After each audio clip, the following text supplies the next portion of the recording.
Welcome to Magic the Flavouring, the Magic the Gathering podcast, where we talk about all things magic, flavour design and lore. I'm your host, Andy Mann. Hello, this is Nathan Cancel. Third time's a charm. It's like a proper production. What is it with it still looks too loud to me. This episode might sound like absolute gack, but who cares? That's fine, because it matches the... No, I'm joking. Ooh, spicy. I'm so joking. We read a book. Yeah, one of us faster than the other. Okay, alright. Okay. See, the joke was way better the first time that I said it. What am I supposed to do, like, to tell a different joke? But it hurts even the second time, the third time hearing it. Yeah, okay. It's not quite so, yeah. We read Strixhaven almost, Omens of Chaos by Seanan Mcguire. It is the first magic novel, and it is a novel. Mm-hmm. It's like, how long? Just under 500? 477 pages, which, I actually have very little concept of what, like, a novella is versus, like, a novel versus, whatever. Because also, I listen to a lot of audiobooks, and also I sort of just think they're all meant to be the same length. And this is as long as, Return of the King. Do you know what I mean? Really? Yeah. God, those books were so much harder to get through, though, because they're just so dense. Yeah, I mean, it's fucking Tolkien in there. Yeah. Anyway, so this is the first novel since War of the Spark and War of the Spark. Yeah, the other books that Seanan Mcguire wrote. If anyone else has read this book, right, has a physical copy, I've got a paperback, which is like the only... I haven't seen anyone else with a paperback. Oh, look, I'm going to be straight honest. I did buy this from Amazon. Bad times. You're part of the problem. I am part of the problem. But hey, here's my penance. I didn't get a reliquary tower with my copy. That's because then they can, mark it up and sell it on. In the inside leaf of the first page, so it's got the title page, Omens of Chaos, and then on the inside, before it's got yet another title page, it says, also by Seanan Mcguire and available from Titan Books. War of the Spark Ravnica and War of the Spark Forsaken. There's no... I mean, that's not true for a start. Yeah, Greg Wiseman wrote Ravnica. But there's no, punctuation. It just says also by Seanan Mcguire and available from Titan Books. Which makes me feel really misleading. Well, it makes me feel like, obviously, they because are there other books listed underneath that? No, that's it. See, that's interesting. Because if it was like the other books that Seanan had done and then other books available from Titan Books, that obviously clearly not, yeah. I would be really interested, this has just occurred to me, to know how... This is how, again, little concept of literature length of things are. I can't even talk, let alone fucking read. If we took all of the stories, say from Edge of Eternities, and made them into a book, how long would that be? Would it probably just be a novella, right? Like a few hundred pages? Yeah, maybe a little bit shorter than this, but probably still meaty enough that it would feel. It feels like a novella. This feels. Arguably, I'd say in terms of what happens within it, this feels novella length. Yeah, it doesn't feel like a Harry Potter book where you do a full year of school. No, well, they definitely it's do. bigger. It's bigger than what I think the first few Harry Potter books were. Yeah, interesting. Anyway, that's about the physical nature of this book. They also had the Elizabeth Tyrrell Theros Beyond Death novel that got buried. Yeah, that never came out. Yeah, and we have had Titan novels in the not modern era of Magic, but the current era of Magic. You had Wilded Quest, Sundered Bond, Children of the Nameless. These things have existed, but this is maybe since War of the Spark. It's the first physical book I've held in my hand. This is another stroke towards all of those things that we asked for.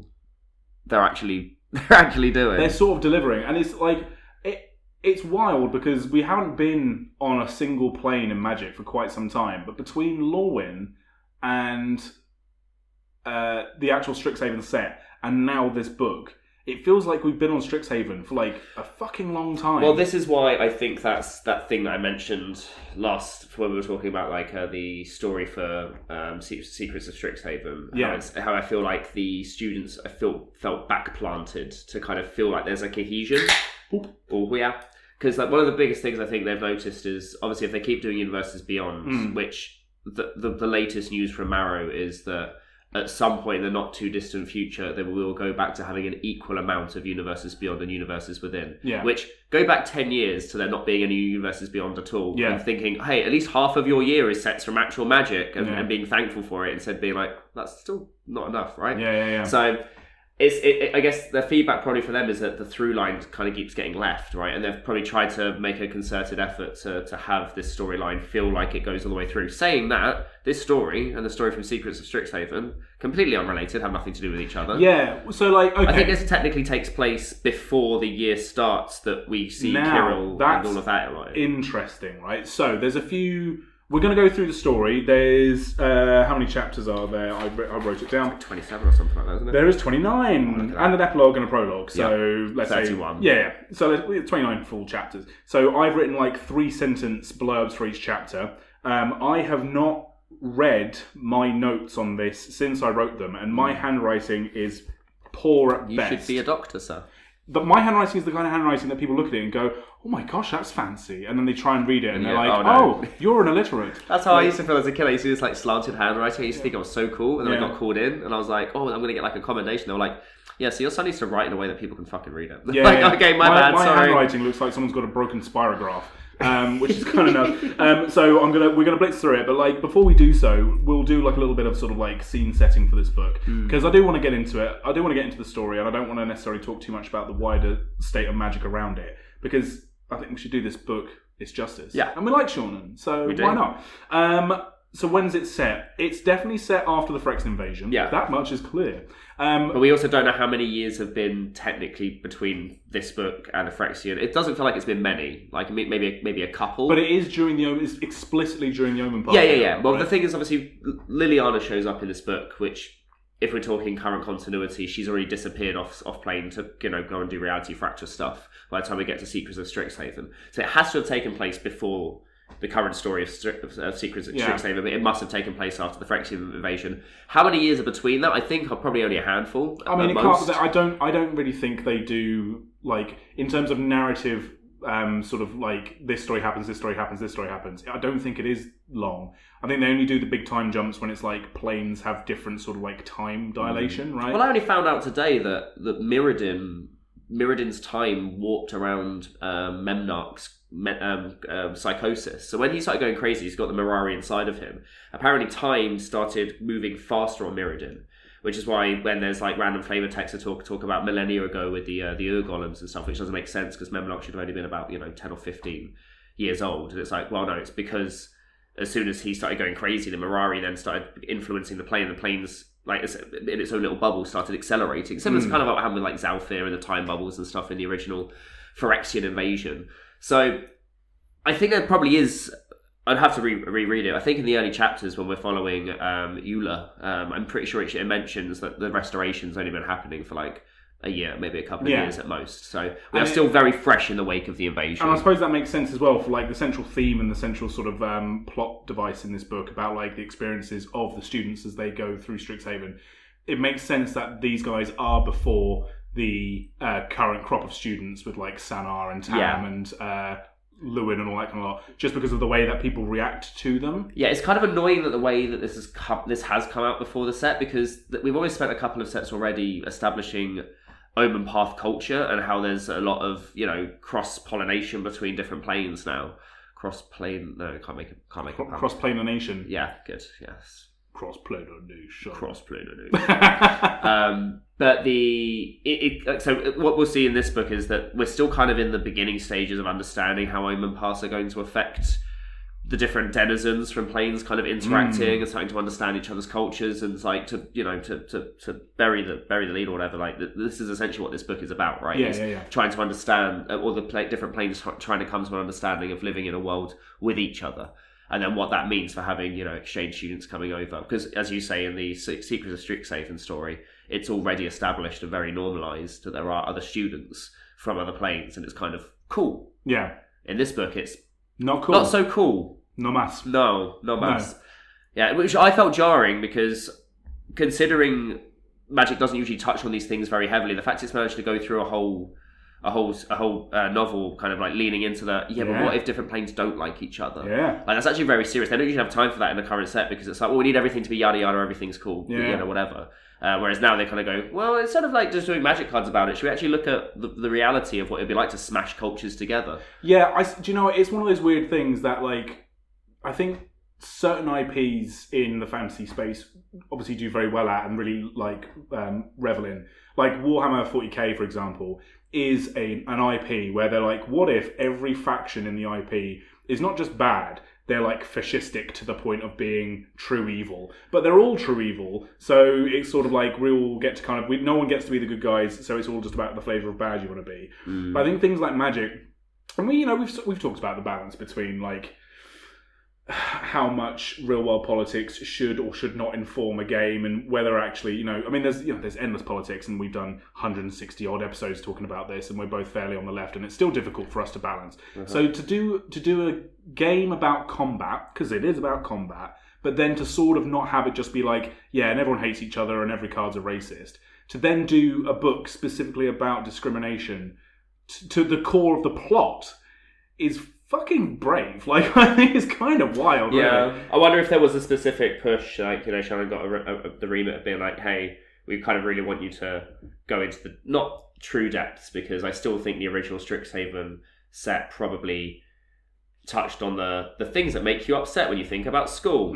Like, this kind of goes a little bit beyond that, because it doesn't feel very studenty. It is very young adult. Like, don't get me wrong, it was still another story about students and listening to their struggles, which after two more stories that are around students facing their student struggles, I did start to feel alienated. I'm like, I don't care about students. Oh, welcome! Now kids. You know how I fucking feel about every Spielberg Kids with Bikes spin-off thing. And which is not my jam at all. Right, and it just gets to that point of like, cool, I understand everyone's starting to learn who they are and everything, that's great, but I know who I am, so I don't need to go through another thought process of, like, because there were so many elements to this that were very, very interesting, and they kind of skimmed over it to come back to, like, the personal drama. And the personal drama's fine, because it gives the book, it makes it compelling, and it means that the story beats happen for a reason, because they're driven by the characters.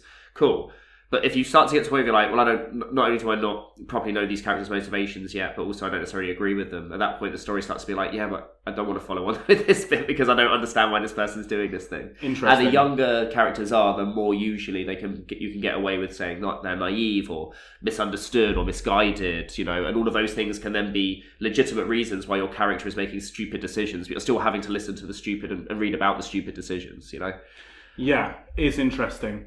Again, this is another push as well. I think we had it during the Lorwyn and Secrets storylines, where Ajani suddenly became like this sort of Deus Machina character in a world where planeswalkers aren't the protagonists anymore. Yeah. Having a planeswalker in the mix is like a game changer for like the plot. And Ajani's always like, it's like it's not an elephant in the room. The giant cat in the room, it's really obvious. But like having yet another story in which uber powerful mages, because that's what Strixhaven is about. It's about like getting a bunch of young mages and teaching them how to be like ubermensch, right?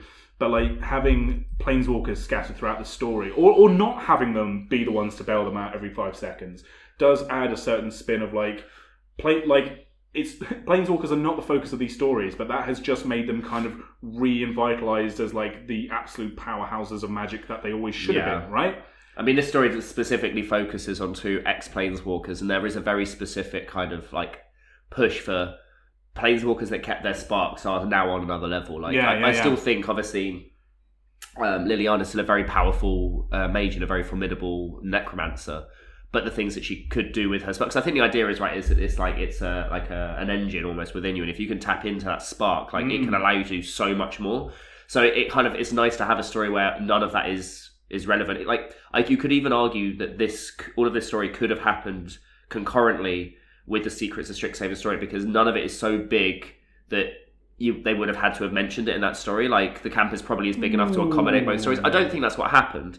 What I mean is that, like, none of the things are so big that they are like even a school level threat, And it's something I want to talk about a little later when we get into the details of it. But there is almost a degree of like, none of this seems to really have any like grander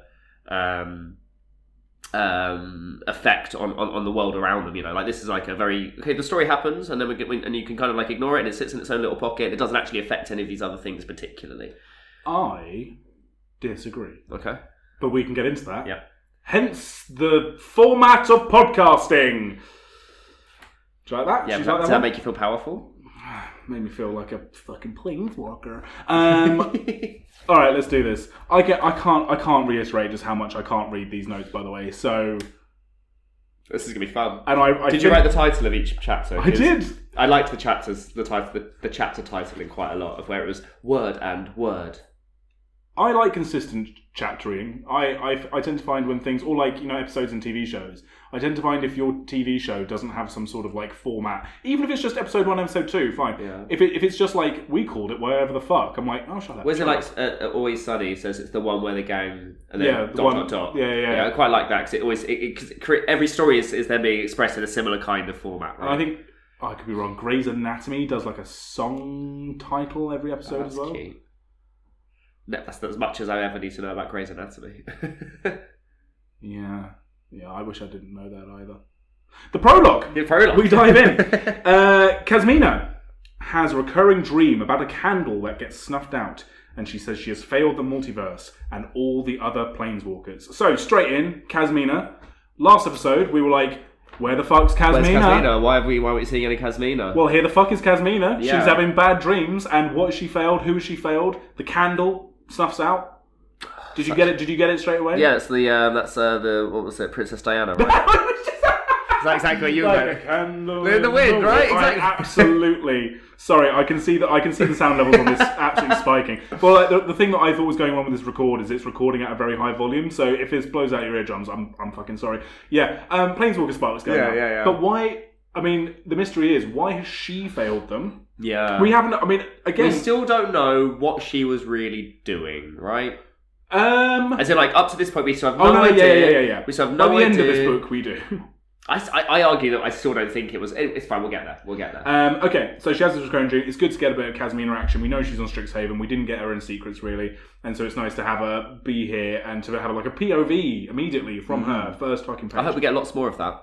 I do too. Because we don't see a POV again for quite a while.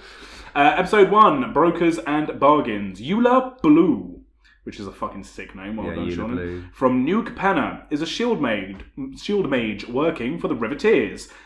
She returns home after her work in the Riveteers rebuilding efforts, where her broker parents have received a letter from Strixhaven with her admittance. Eula accepts, seeing as it's a way for her to gain access to the Obscura. So immediately we're on New Capenna, which I think, as much as people gave New Capenna shit for being just Ravnica, I kind of feel like it has earned its space as its own plane. The more we go through this story, the more because you only get like micro snippets of the lore compared to like comparing to students from other planes, which will happen later. And the more you get to know about New Capenna, the more I'm like, yeah, it was just really like a big old mafia crime plane, wasn't it? And you kind of like forget about it for like the Angels and the Phyrexian invasion and all that kind of stuff. Yeah, all that stuff seems like it's a lot more. Wild. It feels a lot more like, was it Torrazon, the vampire continent where we had Vivian Rigo there? It's like to the pageant, not pageant, the auction or whatever it was. Yeah. And a similar thing with where we will visit Fiora, and we'll get a little bit more information about Fiora as well. Like, overall, this book does tend to make a lot of planes feel a little bit more realistic. And then, huge amount of and then for better or for worse, it makes them all come across a little bit worse. Well, I kind of dig it. Not everyone is fucking happy. Just to really nail down Eula's motivations, because they're laid out from the first chapter all the way through the book. It's very clear what she wants. So Eula is 19 years old. She was basically a rising socialite through the heights in New Capenna. When the Phyrexian invasion happened, obviously all the heights got destroyed, and so basically all the high society people were kind of brought back down low. So it kind of reset the bar for like all of the crime gangs, and obviously with Halo kind of not being a thing really anymore.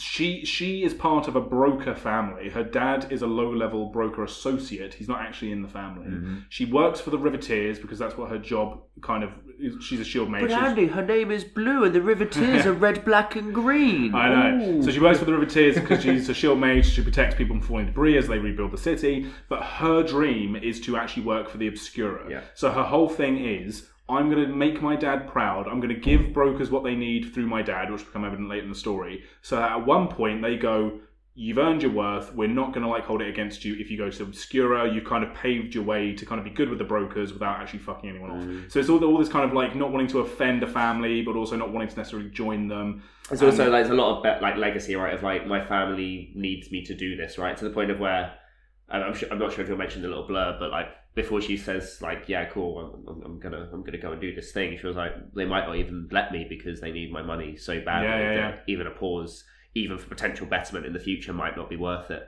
It's very much, it's that story that you see a lot of where like the oldest child is out having to sacrifice their dreams to keep the family afloat. And also I just want to say this is like, well, the Obscura are black, white, and blue, right? And Eula Blue's name is Blue, and if you take blue away from white, black, and blue, what does it leave? White and black. I wonder if that's foreshadowing. Chapter 2, that was so shocking. That blew was your so mind. shocking. You blew my mind. Omens and Embers, Chapter 2. Eula prepares for her journey through the Omen Paths in a carriage service. The Omen Paths are now big business. And along her way to the carriage stops... her carriage stops at Chandalar, where we meet a new character called Alandra, who is the merfolk daughter of Talrand, Sky Summoner, and like sort of de facto Lord of the Seas of Chandalar. Apparently so. Like, the more we talk about him, the more it's like, oh, you've got power. He's like Namor, essentially. Yeah, and he's like a bloodthirsty motherfucker as well. Yeah, he seems to be like way more tyrannical than we give. I think merfolk. I thought it's funny, right? Because we always give elves a bad rap for being twats, but I think merfolk might be even more like fuck you, leave us alone. This is our kingdom. Yeah. Alandra joins Eula on her way to Strixhaven in this carriage, and she also has with her pet drake, Orestes? I like Orestes. Oh, I guess it's not for Greek though, is it? Well, it might Orestes. Orestes? Let's just do Orestes. I like Orestes. We like it. Yeah. So, just a quick note on this carriage service they're using. So we're already at the point where we already know that Ralzeric and Niv Mizzet are trying to connect to the Omen Paths and create this Omen Path map that's become like the kind of MacGuffin in like a bunch of different stories like Duskmorn and all this kind of thing. But all of the planes that have like sort of commerce and capitalist infrastructure, so you've got your Kamigawas, your Fioras, Ravnica, Nuka-Penna, they have all kind of capitalized this carriage service through the Omen Paths. But it's almost like, it's very much like the Wild West, which is, I suppose, begrudgingly, that's why Thunder Junction kind of works as a plane, because it's like they're kind of doing this shit without really knowing how it works, without how, like, Omen Paths open and close. Some ports have a price, other ports don't, because it's not. And you don't always know. Yeah, you might not have enough money to get back home, which makes crazy sense. Getting stuck on a plane. Yeah. She meets a young girl at the carriage port from Thunder Junction, who she was like, I just came through this side to explore, and now I can't get home. And Eula gives her like some coin to get back through. I'm annoyed that she never showed back up again. I thought if it felt like a plant, right? Yes. But I think it also was just to kind of indicate of like, hey, this is how fucked up the multiverse could be. Yeah, yeah. Well, that's. I mean, it's. Do you think there are some political messages about following third stage late capitalism? Potentially. Maybe. Or just about border control in general. There is a lot of that. Yep. There's a lot of that where I'm like, fuck. Let's keep moving. There's an agenda. 3. Long Road to School. It doesn't follow. It doesn't follow the convention. Oh, whatever. Burn the script. Let's call it Long Road and School. Next stop is Fiora, and the next passenger is Sagante Diamati. Sagante is a cool name. Sagante is very cool. Nephew of Queen Marchesa of Paliano, and Paliano proves dangerous as highwaymen try to shake down the driver of the carriage. Sagante, quote-unquote, deals with them, and the journey continues. Yeah, it's almost like because obviously the Fioran sects of Conspiracy and Conspiracy 2 were draft predominantly. We didn't really engage with them too much, but obviously the tagline, take the throne. It turns out Fiora is just really, really backstabby. Yeah. Everyone's just out for the money and out for the power, but also to being polite about it. Yeah, so just to double back to Alandra, we'll do their kind of motivations as we meet them. So Alandra is the daughter of Tarand, as we said, and I think her whole thing is that she's a storm mage, stormcaller, who understands like her legacy of her father basically being the king of the oceans on Chandalar. Humans, the land dwellers, and the merfolk are kind of in this sort of bitter friction, and since the Phyrexian invasion, things have not been going well, although at this point we don't really understand what's been going on. So she's going to Strixhaven to basically improve her magic so that she can basically prove her worth as part of like the Oceanic royal family. Yeah. And then Sagante Diamati, who doesn't use Diamati as their surname, they use their mother's name because of like they don't want to be flagged up as being a Diamati. Because they don't want to be associated with Queen Marchesa to outlookers. And their whole thing, Sagante's, is that they, much like Eula, they have like family pressures. Their father basically wants them to be of worth, and Sagante kind of has like a bit of like life and death magic kind of going on. Essence mage. Essence mage, and so they have, well, I'm either a killer or I'm a healer, which gets extrapolated on later in the story. And neither of those things really will paint a good mark on your back. If you're known as a notable killer, as a member of like the sort of extended royal family, Marchesa is going to fucking kill you because they don't want to be assassinated by you. And if you're a healer, you're not seen of any real value in the upper echelons of Fioran society. Yeah, I mean, obviously Marchesa being an assassin that managed to take the throne, you're going to look at me like, better no one else try and do that, you know? And so, like, basically it's from all sides. And as you say, the Fiora gets a lot of lore. Because, yeah, we did have Conspiracy and Conspiracy 2. There was Conspiracy 2. But we all kind of understood it. We were like, yeah, again, another crime mafia, but this is like Italian mafia if Italian mafia was during the kind of Renaissance period, or like, you know, the sort of late medieval period. It felt to me halfway between Ravnica and Theros. Yes. Yeah. And now it's getting to the point where it's like it's so steeped in like airs and graces, like flower arranging is like the thing, and you know, you don't pay some people off, but you do pay some other people off. You kind of take it as read that some people are going to kill you, but other people shouldn't kill you, and they should know that. This should have been the murder mystery plane, right? Yeah, like I understand why they did it where they did it, and we've spoken about this before in terms of character notoriety and relevance and things like that. But of all the planes to do a backstabby whodunit, Fiora probably should have been the background for it. Yeah. So the carriage has started on Mukapenna, went to Chandlar, went to Fiora, they dealt the Highwaymen, and now they're binning through to the last home stretch to Arcavios with the 3 students that we have. We get through the Omen Path, and then in Chapter 4, which is called Shadows and Snarls, the carriage finally arrives at Arcavios, and after some of the group are vetted by the Pathkeepers, which are Path Wardens, which are the kind of like school ground student kind of guards. like scouts, I guess, right? They're not patrolmen, gatewaymen. Gatewaymen, yeah. So I've actually put the Path Wardens are acting as border control, which is kind of what they're doing. They're checking the group's belongings and if they're suitable for entering the plane. Yeah, asking questions like, have you brought in any foreign objects? Have you brought through any plants, any creatures? Orestes, by the way, is allowed to be on plane because he essentially acts as Alandra's like emotional support partner, which I really like. It's so cute. And the fact they're just so quick, they're like, yeah, it's a medical thing, we know, whatever. Yeah. So Alandra has anxiety essentially, and like it really spikes when Orestes isn't around. Orestes isn't around, which is kind of cool. So they're at Arcavios. There's still only 3 of them. The Path Wardens and the coach driver depart. Yes, so. After they've been vetted, the Path Wardens and the coach drivers depart, and after a while, a Strixhaven Owlin called Bryson. Bryson's I fucking great. love Bryson. I love an Owlin. I'm so glad you like Bryson. I was like, I don't know how Nathan's going to feel about this. Yeah, Bryson seemed decent. An Owlin called Bryson, who is a school chaperone, arrives with their own like sort of magic motorized coach. So there's like a driverless, horseless coach. And yeah, Bryson's basically just like your cool older bro on campus. Yeah. Like he's a bit of like he's definitely the guy that like tries to get you to sign up to all of the what's it called? After school activities. There's a better word for it, but yeah, he's definitely the guy who gets you to do that. Yeah, a chess club. It's real fun. I promise. We get T-shirts and everything.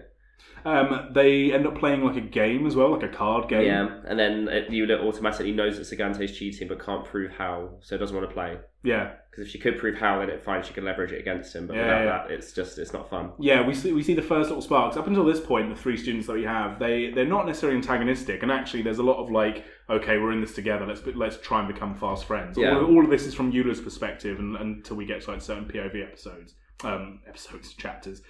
But you start seeing between, especially Sagante and Eula, this kind of like, they're both from hyper-competitive, family-driven gangster planes. Yeah. And their kind of social and social engineering sparring with each other kind of really starts to come out in this scene. It's like when you have a party and bring different groups together and you kind of watch their different social norm tendencies kind of bounce off each other. Yeah. You know, some people might be better linguistically, some people might be better with jokes, you know, so it's kind of funny to see the clash, you know, and see that kind of, it's almost like an evaluation, right, of where they're sizing each other up. Yeah. Your house party was wonderful as well, Thank by the way. you. Thank you. Housewarming. Appropriately fished. Before we continue on, should we stop and talk about, we'll jump ahead a little bit, but now that we've gone through the Omen paths, should we talk about the planes that we visited / have been mentioned in the story. Yeah, go for it. Yeah, so this will mention some planes that we're yet to discover through the conversations of the book, but we have now, no spoilers, I mean, you're literally listening to this, it is an episode-long spoiler. We've visited all the planes we will be visiting. Yeah. Because it is just New Capenna, Fiora, Chandalar, and Strixhaven. We sure do talk about other planes a lot, but we don't actually ever go there. So, those are the planes we visited. Throughout the book, they mention quite a few other planes, and they do expand on some of their lore as well. So just to go through in no particular order, they mention Thunder Junction, they mention Ravnica, they mention Talon, Talon, which I can't find any lore for anywhere else. No, because the Talon Gates of Mcguire on Dominaria. Yeah. Talon's a whole new plane. Interesting, yeah. Dominaria, Zalfir, Innistrad, which is where Angrath currently is, we think. Yeah, he's gone to go and find a cool place to live, and he ended up in Innistrad.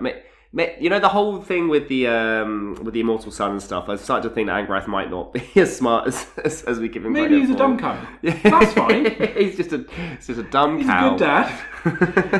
Zendikar, Kamigawa, Avishkar, Eldraine, Kaldheim, Murugunda, Mirrodin, lol, Aranzur, which we find out is the home plane of Angrath and his daughters. Was the home plane. So not Thunder Junction Cowboy Plane, no. Aranzur, which is like this kind of craggy, molten, from what I can tell, fucking hellhole. Yeah. I mean, the fact they like it. I mean, it seemed to be enough metal-based that it was easy for the Phyrexians just to go, yeah, cool, this is basically Mirrodin 2.0, right? Because we have had mentions in the past of how certain planes were a lot harder for the Phyrexians to invade compared to others.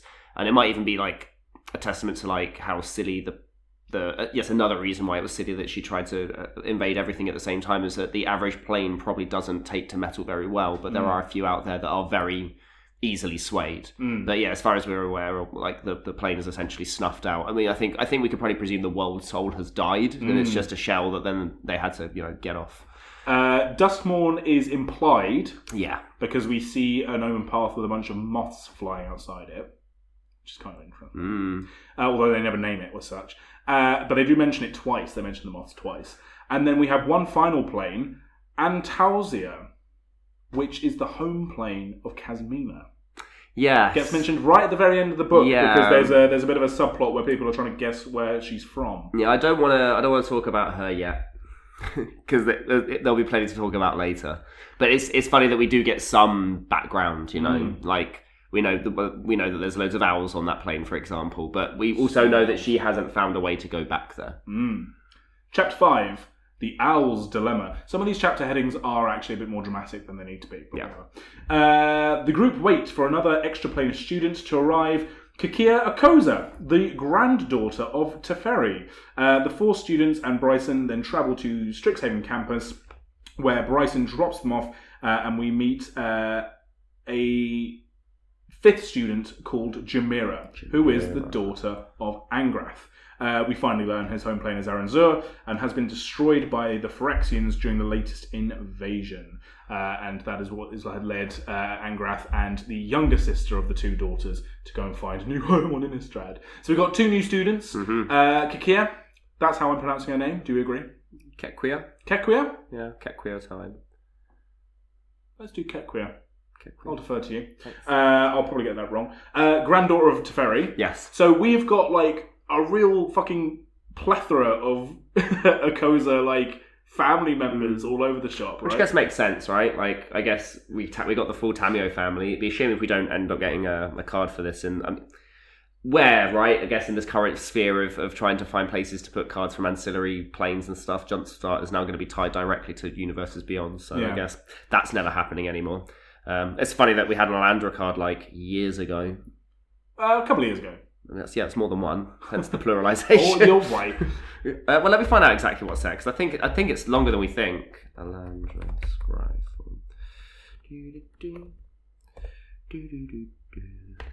Jumpstart 2022, yeah. So wowzers. 4 years ago.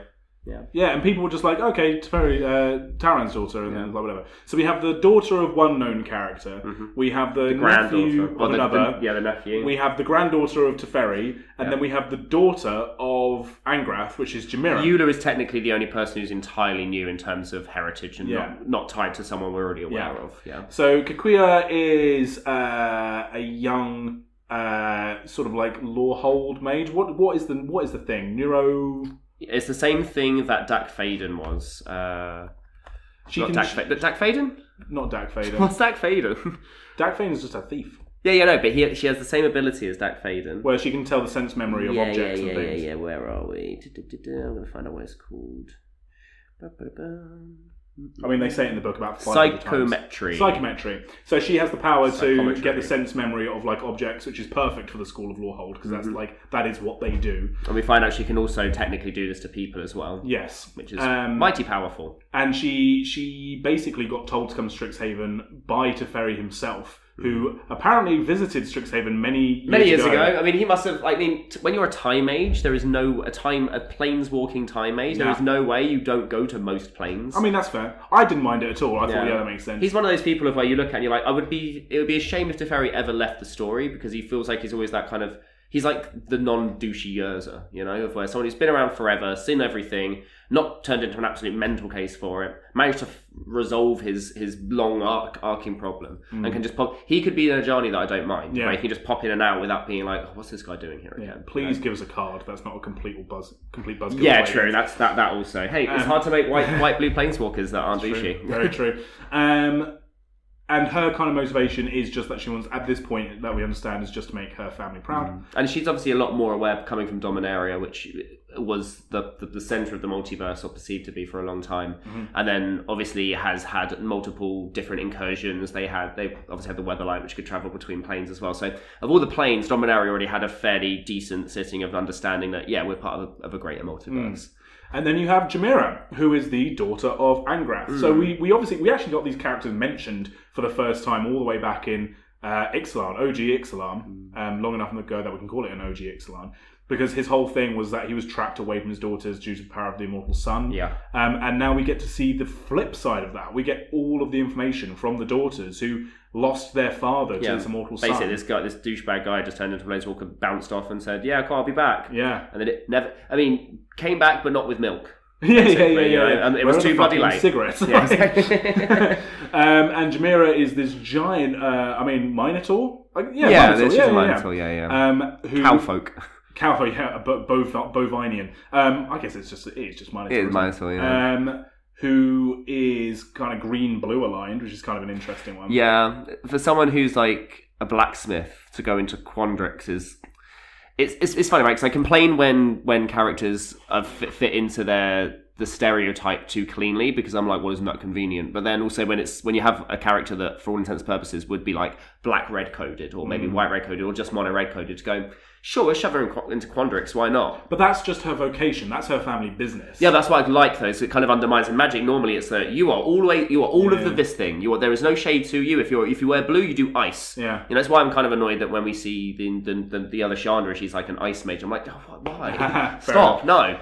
Jamira basically is trying to understand the sort of quantum functions of the multiverse so that she can help her family find a suitable home and make sure that no one really ever gets lost in the multiverse again. But if your entire life has been fucked over by the idiots, the meta, what's it called? Not meta narrative. The metaphysics of the multiverse, it's probably a good idea to find out what those actually are to fully understand, And she's probably holding a lot of anger and guilt and things like, not guilt, sorry, holding a lot of rage and anger and blame at her father for something that she doesn't fully comprehend, And she essentially has full Metal Alchemist powers. Yes. As far as I understand it. Yeah. Not necessarily just with metal, but all nerds will understand. She transmutes things with the matter that they are into other things. Yeah. So she can do the Vine Whip thing that Angrath can do, but instead of it being flaming chains, she can pull the earth and the ores out from the ground and make these kind of flaming clay whips. Yeah, and she can mend shit. It's I just think of that scene in episode 2 of Full Metal Alchemist Brotherhood. And I suppose one of the episodes in the original Full Metal Alchemist TV show where Full Metal puts his hand on a broken radio and like just magics it better, but like it's just a little bit weaker because he's obviously had to pull all the components in within itself. I think that's kind of what she does, right? Yeah, transmutation almost. Yeah. Cool. So there we go. We got our 5. We got our 5 students. It's always 5. There is always 5. 5's the magic number in Magic the Gathering. 6, orientation. Dina arrives. So we got a little tie to the OG Strixhaven students. Yeah. So again, this is like in their post-grad sort of era. Yeah, because this is before she gets the student body kind of behind. Because by the time we find her in Steeped at Strixhaven, she's like leading classes and things like this. Whereas currently, I feel like she's just that intermediary position between student and teacher. Yeah, I like Dina a lot. I like that they gave the Golgari Dryad the kind of like preppy cheerleader role of that group. Yeah, true. But without her being dumb. Like, she's good at what she does. Normally, whenever you have like a Dryad or a Nymph or something like that, they become like stoic and like otherworldly. Bit wistful, bit like hippie girl. No, it's like, I'm a normal person with like, not a normal person's right, but like I have regular emotions and stuff. I get excited about things. Go sports team. Yeah, my boyfriend's like the sort of like chief debate team leader. Yeah, he's got a sharp tongue.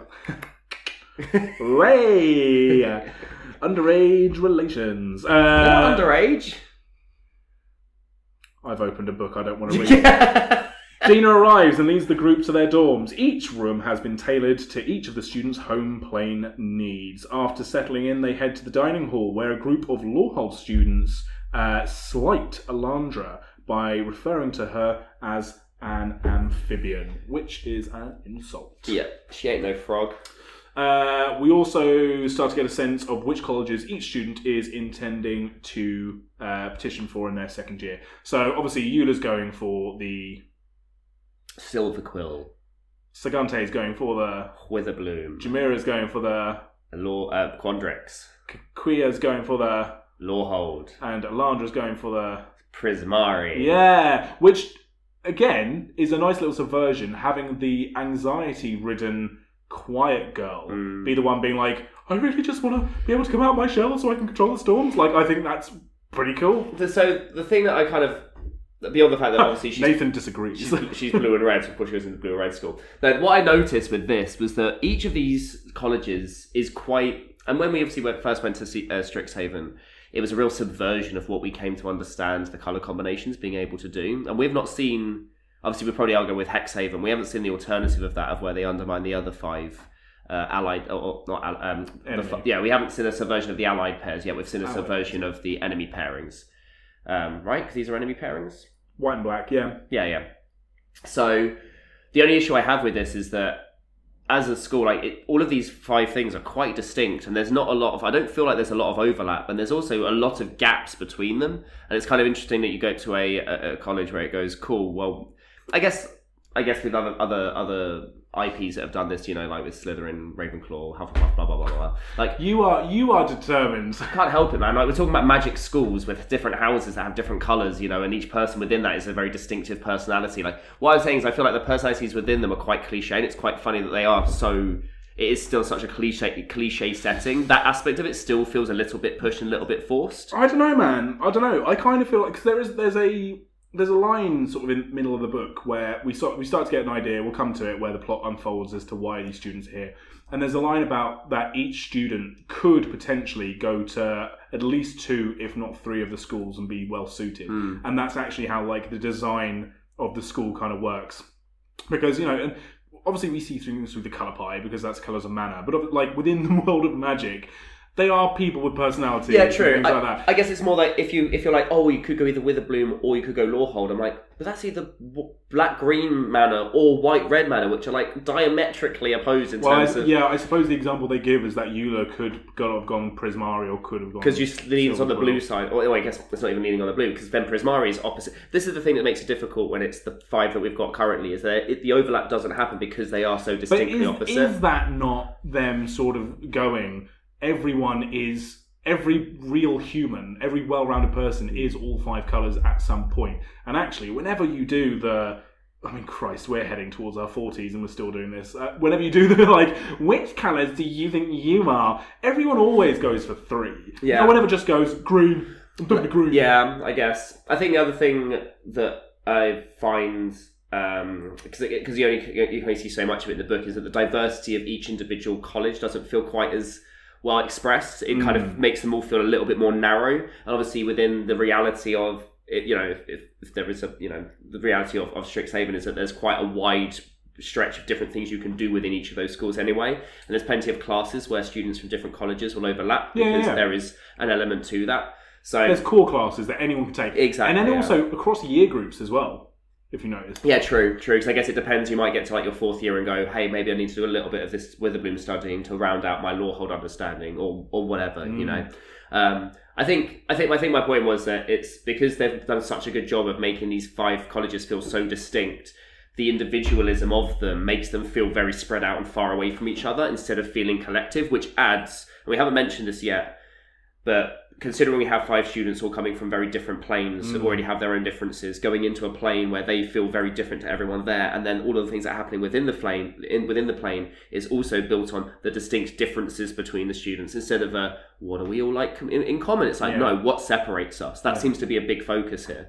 And that uneasiness, as I know that both of us felt it, because I remember messaging you about a third of the way through and went, why does it just always feel like something bad is just there about to happen? There is a real sense of dread throughout this book that is very well written. And I feel like part of that comes from everything always feels disjointed, it feels disconnected, it doesn't feel wholesome, it doesn't feel welcoming. Strixhaven, as I said earlier, feels like it comes off worse as a plane for this book. I fully agree. I think between this and the secret storylines, Arcavios and specifically Strixhaven does not cover itself in glory. And I kind of feel like that's sort of the point. I think that's always been the truth, right? Because the last time we came here, we were seeing through the eyes of Luca, who had his own issues coming from Ikoria, but to be ostracised and kind of like... Because we only see this is like the fancy part of the plane, right? We don't see the peasantry out in all the villages and everything.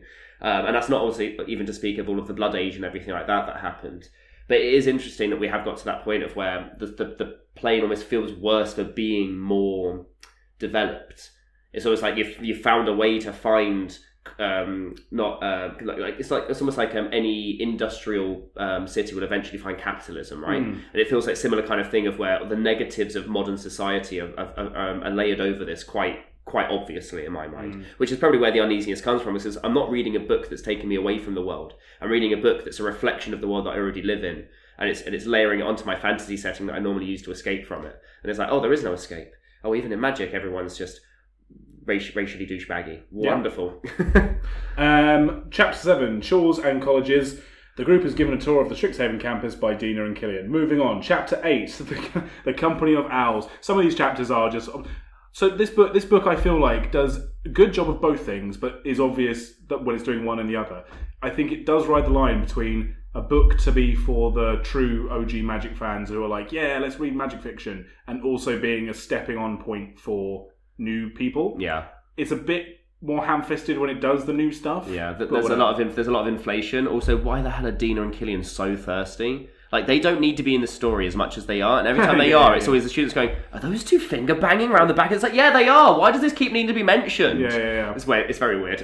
The Company of Owls. The group head to and meet their first year advisor, Kazmina, for her History of Arcavios lesson. She teaches them about the plane's creation, the metaphysics of the plane versus the snarls, and reveals that each student was on a list of potential planeswalkers that she calls her Embers. So we get a lot of business going on here. Firstly, it's made very clear, and is kind of a bit of a plot point, that Kazmina is giving them a History of Arcavios lesson as a non-Arcavian native, which they question, and she kind of then goes, well, I'm a planeswalker, so fucking deal with it, and I go around and this is what I do.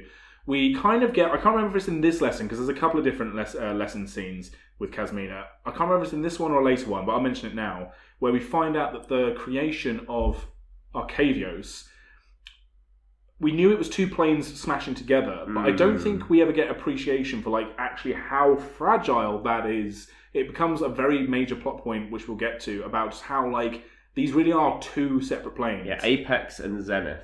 Apex and Zenith, or as the what do you call them? Founders. No.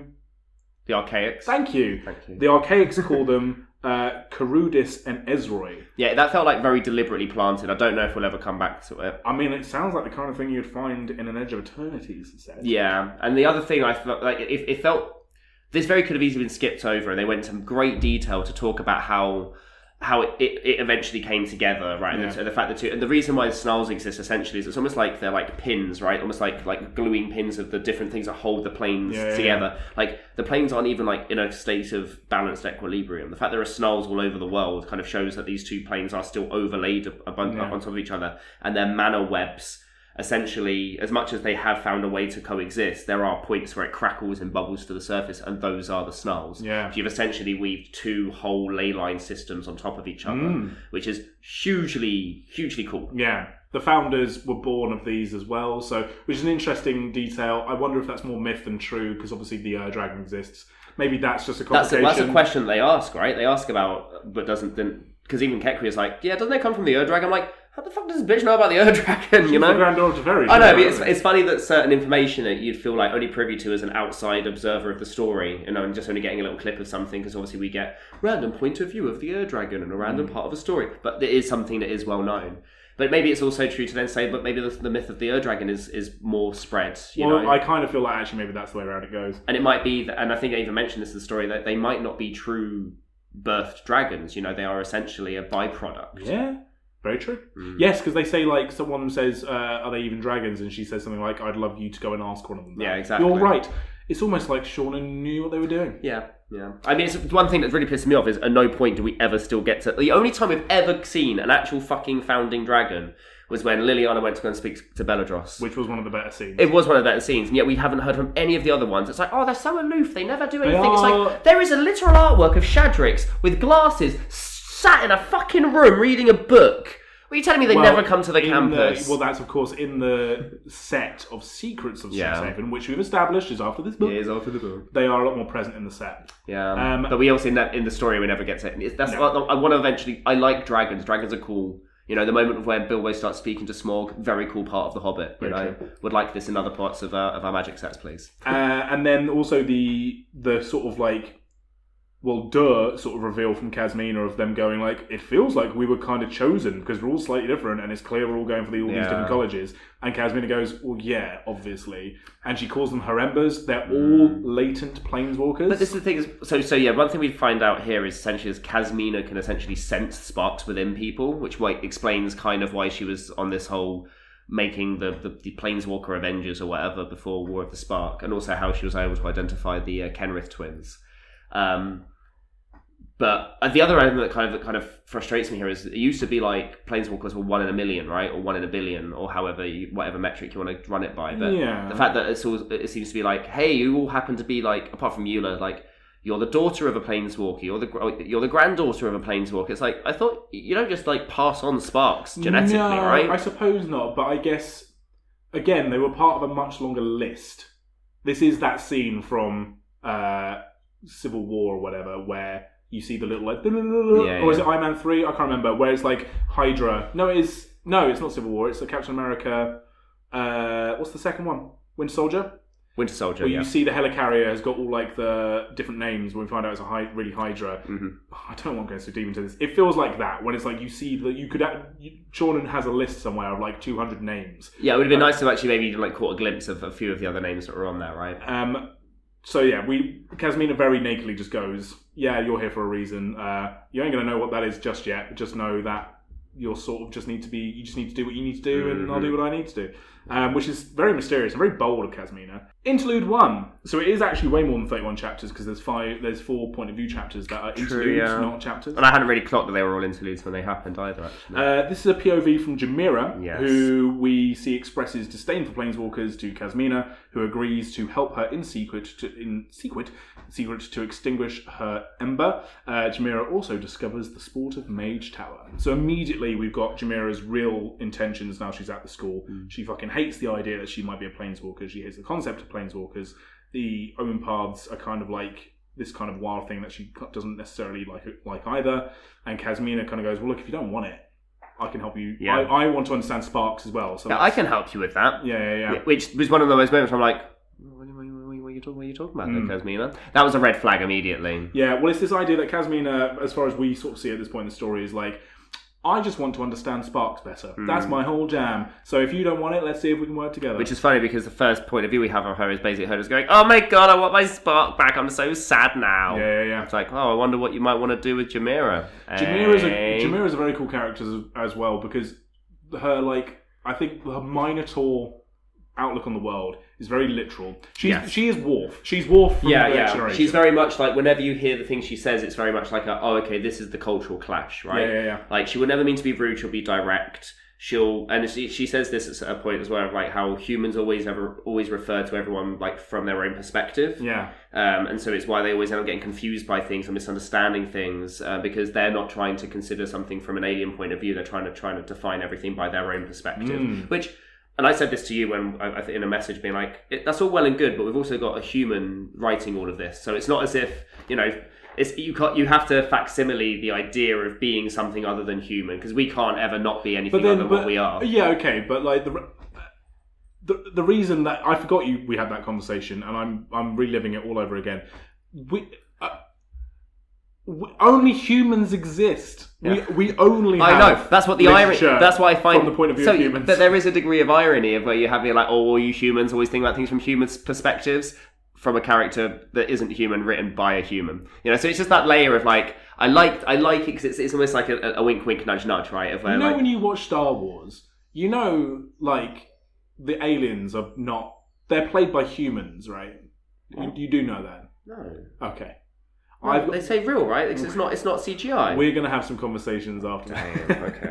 Okay. So, something's afoot. Jamira's meeting Kasmina in secret to do something, whatever. 9, Laundry Day. Oh yeah, this is a very interesting chapter. Getting into the fucking meat and potatoes now, motherfucker. A further harassment from someone at the school. I guess we kind of we blitzed past the fact that a bunch of Lawhold students kind of like showered at them. We're getting a sense in a lot of the chapters that the students aren't welcome. Yeah. Like, don't they even on like their first... Because this is still first day or first day-ish, right? Because they're just going to get back and then there's... So I think this is the point where they realise that there's graffiti on their walls. Yes. So there's graffiti on their dorms. Get out. They're having people making snide comments at them. And it's becoming very apparent like that some of the student body of Arcavios, although they can't pinpoint who really, basically want them not there. Yeah. And then you have the horrible dramatic irony of like, but we can't tell anyone about it. Because no one's... there's a massive amount of this throughout the whole thing of where it's like, just go and tell someone. Well, but the thing is, though, I think, that, again, this is where the cultures of their planes come from. If you are an outsider... And do you know what? This is... I hate to say it, buddy. Maybe this is where our lived experience fails us a little bit. Because I think... And obviously, like, Seanan's white, but, like, I think... Seanan Mcguire. Yeah, very much so. Yeah, I think I've seen pictures of them. But, like, I don't know what I've seen, but, like, I think this is maybe something that they've probably researched and spoken to like friends about and been like, what is your lived experience as someone who's like in a minority in a sort of like that kind of setting? You don't want to be in trouble, right? It just sounds very familiar from things I've been told, whereas like you don't want to rattle the boat because that puts more of like a spotlight on you as an outsider. Yeah, true, I guess, yeah. Rattle the boat. Yeah. That's not the fucking... Rattle the cage. Yeah, rattle the boat. Yeah, that's fine. Okay. Anyway, cage. Laundry Day, chapter 9. A further harassment... With chapter 9, we're an hour in. Oh, well, let's keep going. A further harassment from someone at the school in the form of graffiti has left the group concerned. Sagante enlists the service of Eula in doing his laundry. And through this, we learn that Sagante was assigned female at birth, but is able to live as a male via some low-level magic and structural clothing. So, Sagante is trans. Blue-eyed samurai.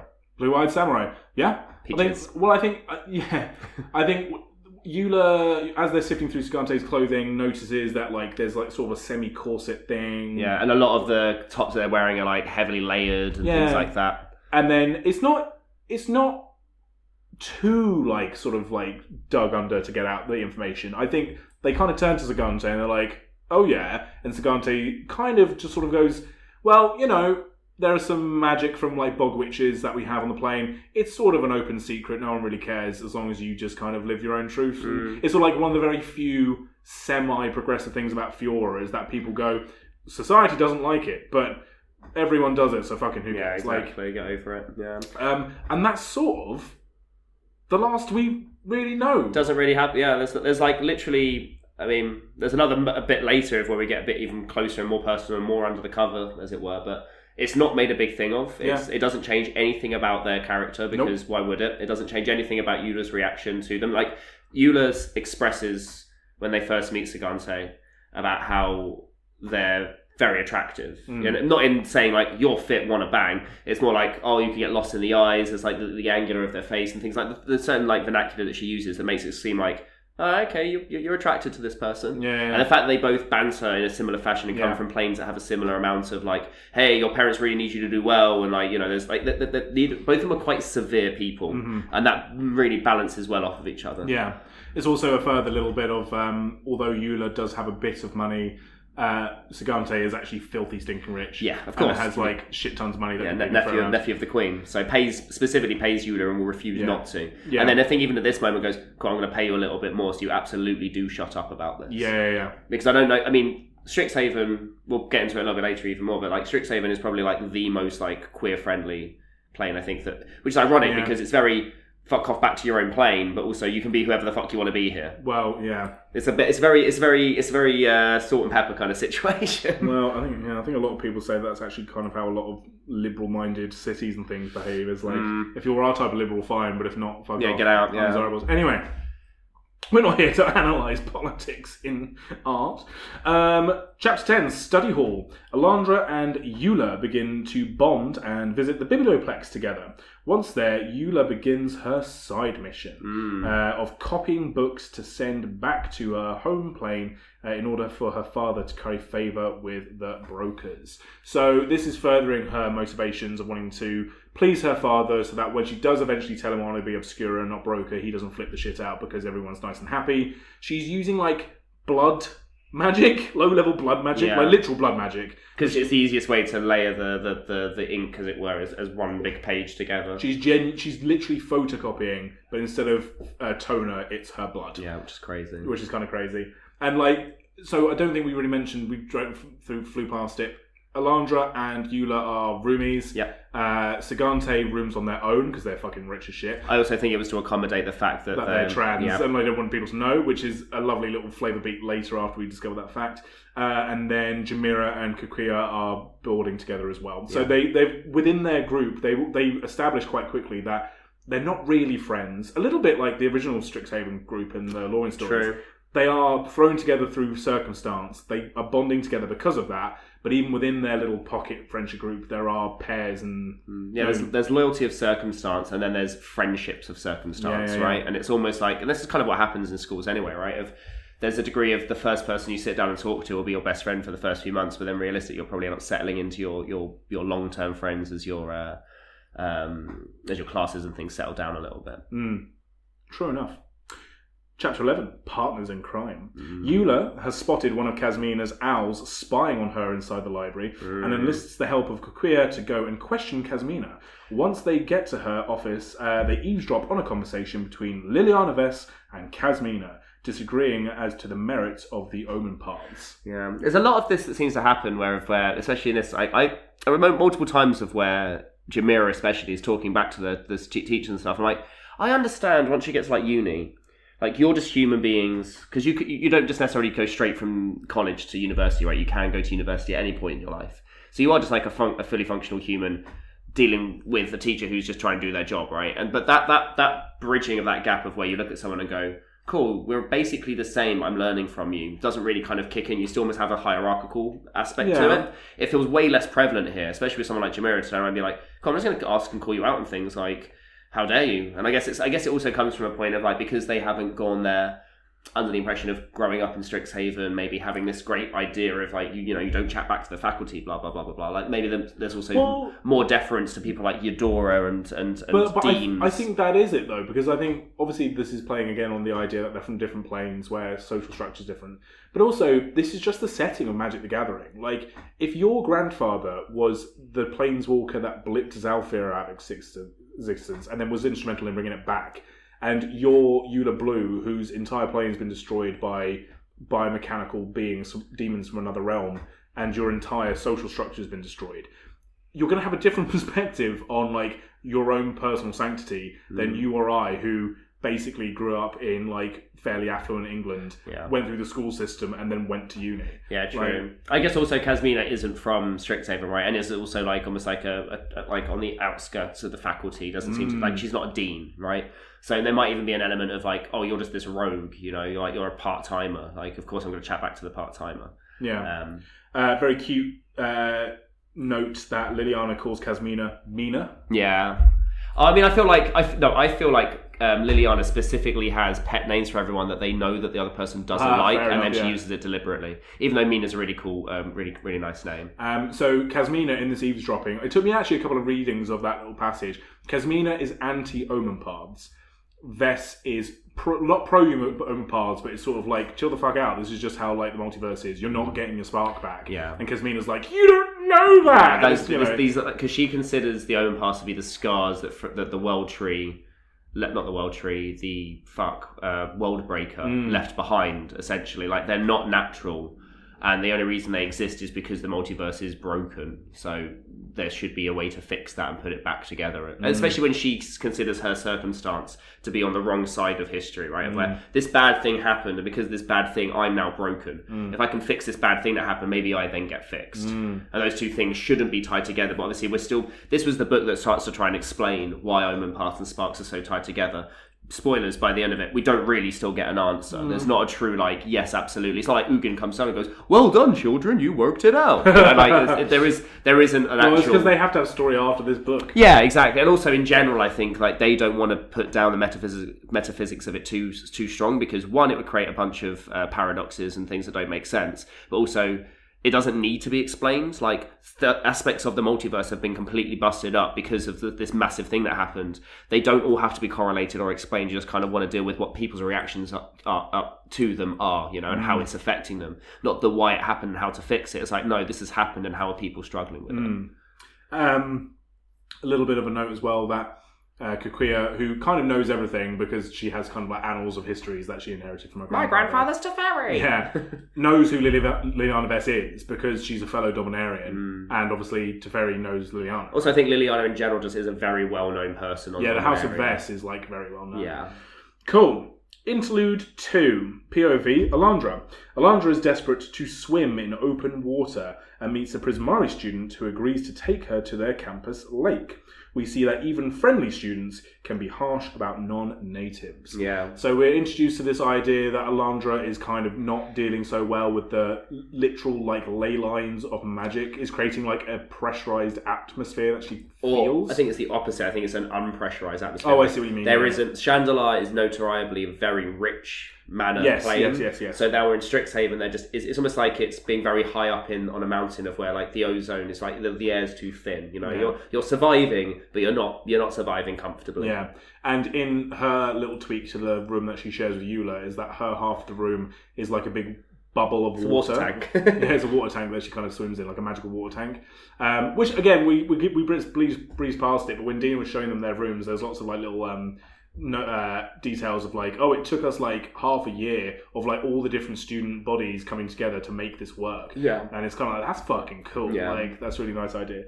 It then kind of sits at odds between, because all of the time throughout this book you're just hearing like, everyone hates you. Yeah, leave, go home. Well, it's because this is it. It's because the fun things of doing, let's make a lava room for the cowgirl, is a magical problem that they get to solve. But as soon as they have to deal with people, they're like, ugh. Yeah, because as you were saying about how you find even the nicest students can be a bit mean about things, this Prismari student is basically like, you're cool, fucking hate your Drake. Yeah. It's like, what? It's like, could ruin the entire ecosystem, which... fair. It's not incorrect. Could be absolutely true. But it was vetted by the border control. Yeah, but that's the thing. But then he's like, yeah, but the border control don't know shit all of anything, which is, by the way, yeah, true, because you don't know. Yeah. Like, this is one of the things that kind of like broke my brain a little bit. I was like, I don't really want to get into... I know I'm always like, I want to know more. I want the metaphysics explained. I'm like, I kind of don't with this, because as soon as you start getting to that kind of reality and you start thinking about things like bacteria and stuff like that, like, yeah, the Omen paths are like really fucking dangerous. Like, it could cause like... all it takes is one, like, I don't know, very robust virus or something that can then spread across an Omen path before the multiverse is getting Valvagothed, but on a microscopic level, you know? It's not some big-ass demon, no, it's malaria. Congratulations. You would think, wouldn't you, that like in a world, in a multiverse where like you can heal anything. The magic is magic. Yeah, I know. Oh no, this bug is eating all the crops. Magical crops. Do you know what I mean? Like, fucking who cares? But then that's the point, is like, why are they getting so aggravated when they can just make magic pesticides, you know? Like, that's where I'm like, there's a line between, like, you're trying to be realistic, but at the same time, yada yada, magic, whatever, you know? And I think that's where, like, the unease came in, because at multiple points I'm trying to get on board with I can understand their point, but then I can also be like, yeah, but it's magic. Yeah. Like, don't take it too seriously, you know? Chapter 12, Masks and Meaning. We discover that Talrand sent Elandra to Strixhaven to keep her safe from tensions on Chandra. So, since the Phyrexian invasion, deep sea monsters have kind of been unearthed from the cracks in the sea. Yeah. Which is like a threshold almost that Talrand was able to maintain, that has now been weakened to the point of where it's like, cool, all of those bad... It's almost like the... when the Titans are like released in Hercules, you know, it's that kind of idea. And because the water world tribes are kind of weakened and a bit more sort of like under pressure, their relations with the under pressure. I think I literally said that earlier in this episode. Fucking 2 hours ago. The land dwelling humans, like their relations have dropped down, so they're starting to ramp up the war again, which was kind of plaguing when Talrand came to power. So Elandra's been exiled. He was like, school, fucking excellent, go away. Off you go, like, get out of here. Let me deal with this shit over here, because I don't think you're not able to help, and it's too dangerous. Yeah. Meanwhile, Eula sees a flyer for a student-run masquerade ball. Go to a party. Yeah, it's just a fucking. Let's all dress up. So it's a masquerade ball. I'm trying to think of the word. Do you know what? We're now reaching the point where I'm forgetting words from our uni days. What is it? It's just like a social. Yeah. So it's student-run, and it's in these woods away from the campus. Yeah. And then there's a good 2 pages about dresses.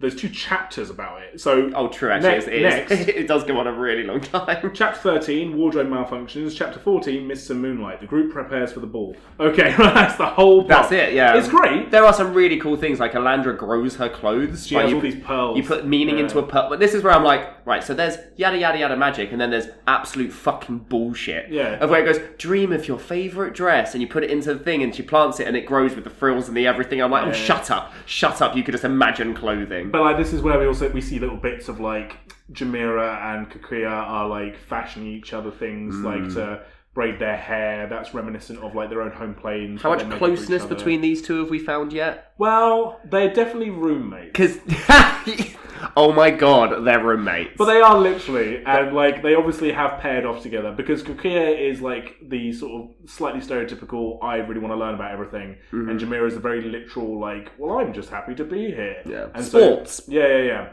I do sports. Yeah, I think she is a bit more thoughtful than just sports, but she takes everything at face value. So when you have this very chipper, inquisitive girl, it's sort of well, okay, I mean, I'm along for the ride. Yeah, sure, yeah. Yeah, there's not a negative between the two of them, right? Yeah.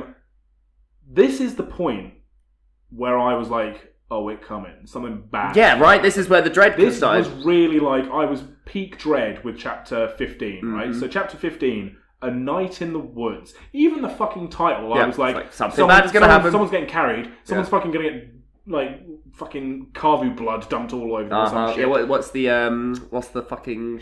what film is that? Carrie, that's it. Carried, sorry, yeah. Yeah, not carried as in Yeah.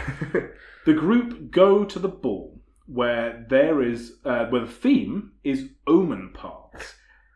Each one of the planes of the different students is slightly represented in the furniture and the food. Yeah, this is whether you're going to get hazed. This is Red Wedding. Hard. They hear the fucking Rains of Castamere playing. I'm just I'm how are your spidey senses not fucking on fire? Right. It's but we're going to be masked. No one will know who we are. You're a cowgirl, probably the only one on the plane. You're at a student-run shindig where half the students hate you. You're away from the safety of the campus. They've made efforts to learn your home planes. This is like a serial killer posting up all your bank statements on the walls of a room. That's the cat trying to get in. And then being I did this for you. Do you know what I mean? That's fucking horrific. Yeah, it was a bit creepy. There's also a line struck here between the teachers have all the power, we can't do anything to piss them off, and hey, if we just go up the hill a little bit, they have no control or power whatsoever. Yeah.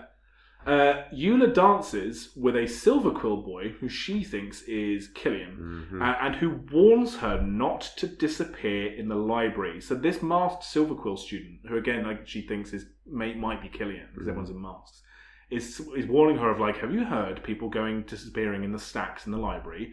Again, fucking serial killer shit. Yeah, right. And also the biblioplex, we skirted past that, is a really interesting building. It has its own weather, it's got rivers and a lake. Like, did we even know about this before? Because before it just seemed to be a fancy fucking library. Here it's like, it's got its own like fucking ecosystem. Yeah, I think even in the side story with the Phyrexian invasion, I don't think it was really ever mentioned. No, and it's kind of nice that we get that kind of, because it makes it feel way more, like as if you store all of the spells of ever in the multiverse. Of course, some of them are going to manifest in more than just a fucking book. Yeah. Right? Alandra storms away from the party after learning from another student, we don't know who, that Dominaria is the centre of the Phyrexian activities in the multiverse. So, and therefore at blame, right? Yeah. So there's this whole all the different students kind of go off and do different things. There's a few nice bits with like Sagante and a pest that they kind of befriend. Eula and Sagante befriend a single pest. Yeah, he keeps wanting to die because that's kind of what they were made to do. And Sagante, I like Sagante a lot. I will say there was a lot of him just skulking around in one of two outfits. Yeah, especially in this, it's like, oh, I'm over here. Now I'm over here. Now I'm behind you and over here. Yeah. And Eula's like, are you going to dance with me? Oh, little one, I know. Okay, right, you're going to have to go back out again. Yeah, you have to go back out again. Daddy doing stuff. God damn it. I love you, but I'm sorry. Not now. Sorry, honey. Not much longer, like another 3 hours, it'll be fine. Yeah. So they have a big bust up at the party. Alandra runs off, and obviously, I mean, it is. I must admit, I've never been one for when I'm at a party and someone's having a bad time, being like, whatever, leave them to it. I am always like, oh, no, come on, let's like figure this out. So they all run after her, and then back in their dorms for chapter 16, Dry Land, which is the title. Alandra physically attacks Kaquia over Dominaria's role in the wars. Alandra reveals scruff of the neck up against the wall. Yeah. Bad times. Yeah. Actual physical assault. Alandra reveals that Arcavios mana isn't enough to sustain her, so it comes to the nadir of that. And Sagante suggests that she swim in the Sedgemoor swamp.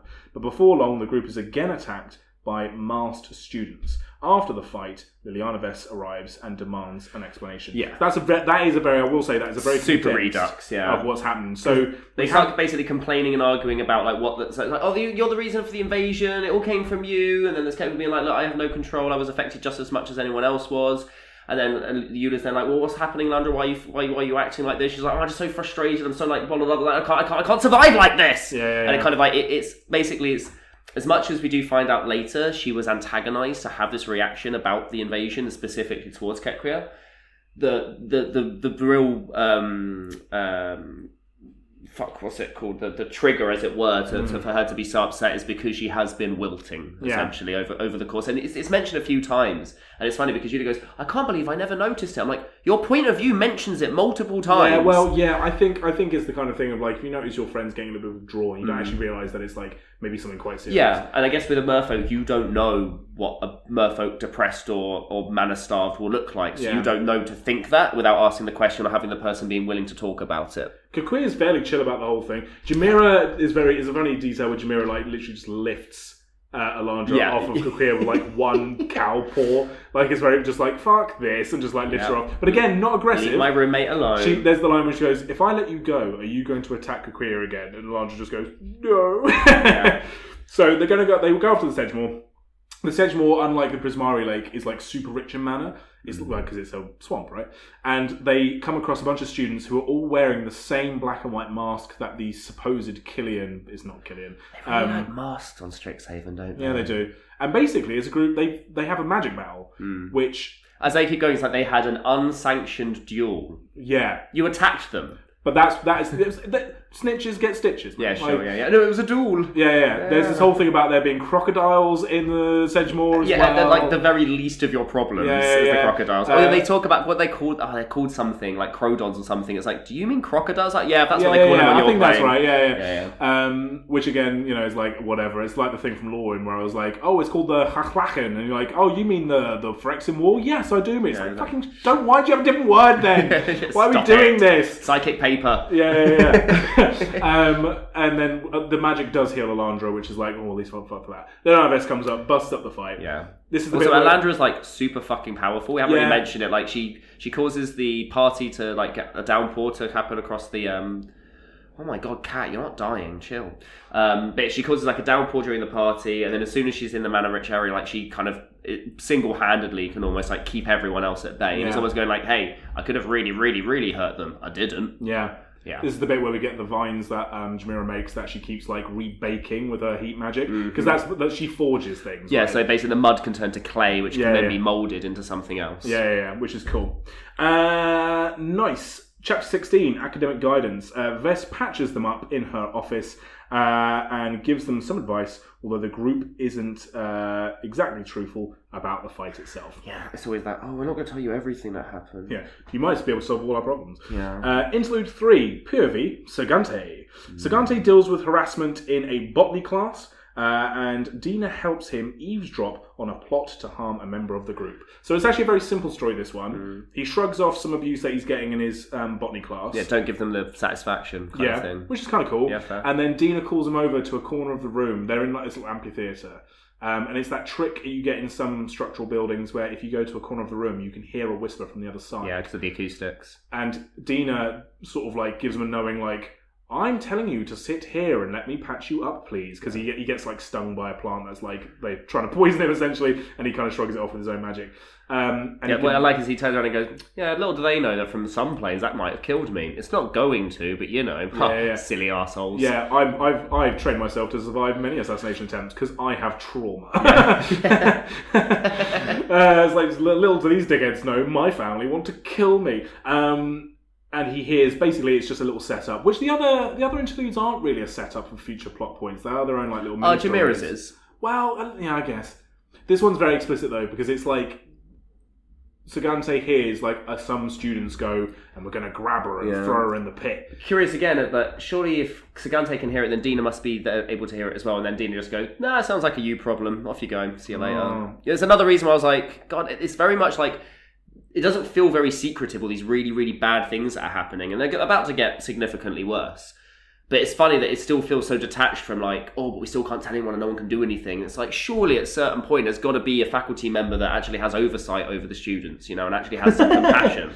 Did you feel that any of our lecturers had compassion and oversight over the students? Oh, yeah. I have to bleep that out, I think. Oh, fuck, yeah, probably. That's the thing, isn't it? No one has the context. Chapter 18, apologies. The Harrier's Wood.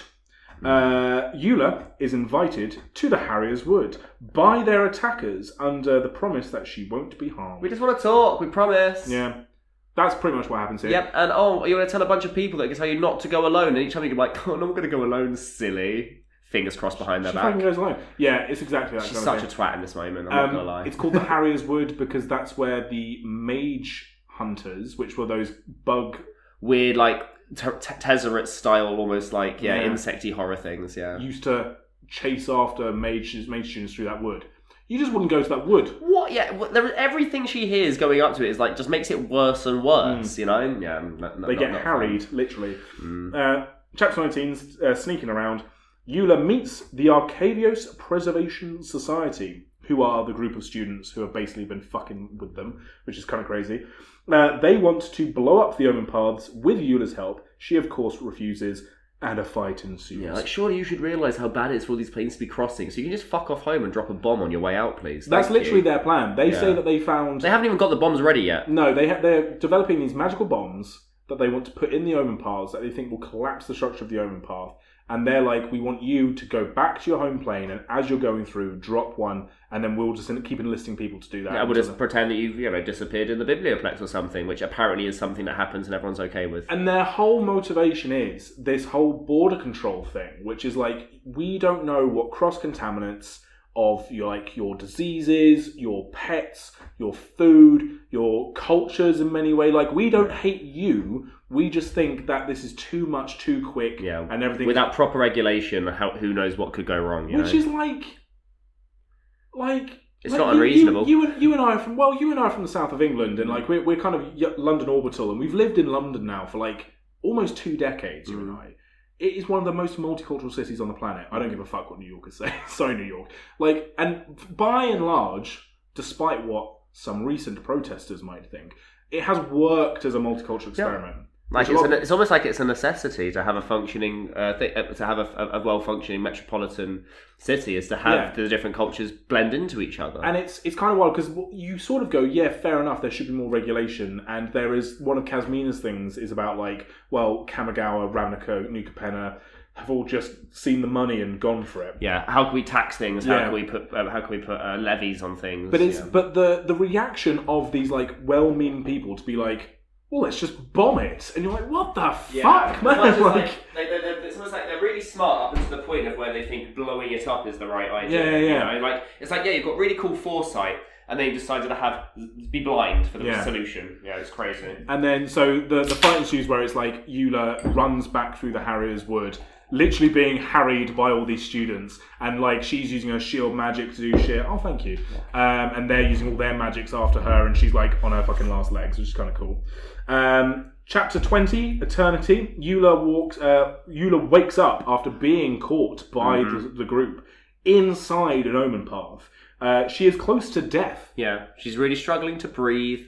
Her skin is essentially, but it's basically like the atmosphere or the world within like the omen path. Obviously, the blind eternities naturally kill people, so it's almost like those. I imagined it almost like, you know, when you get like quarantines and you have like those plastic funnel tunnels. It's like that, of like, there's this really bad stuff around the outside, and you've just kind of got this like kind of flimsy tube that's just kind of going, hey, let's keep all the bad stuff on the outside, but it's going to filter in a little bit, you know? And it is essentially like, as you say, like being corrosive to her skin, corrosive to her lungs, because it's not an environment supposed to be habitable. It's not an atmosphere. It's not supposed to be habitable. She's not a planeswalker. No. And she's in this semi-blind eternity. Yeah. So she's close to death when Sagante arrives and rescues her as they flee back through the Omen Path, which is kind of crazy. Yeah, it's good. I mean, obviously we find out that Sagante, obviously having heard because there's obviously the whole point, the whole time you're like, well, obviously Sagante is going to come and rescue her, because obviously we've seen the point of view of Sagante from before. And eventually it does actually happen. It's like, you're not very good at checking whether people are following you or not. And it's there's kind of comes full circle with all of his subterfuges thing. Chapter 21, Angels and Alliances. They sort of sneak their way back to campus because they realise that all of the Preservation Society is still kind of out there, probably somewhere. Yeah. Well, who can you trust? Because everyone's in masks and everyone's from different schools. Who can you trust? Yeah. Chapter 22, Admissions. Eula and Sagante bang. Yep.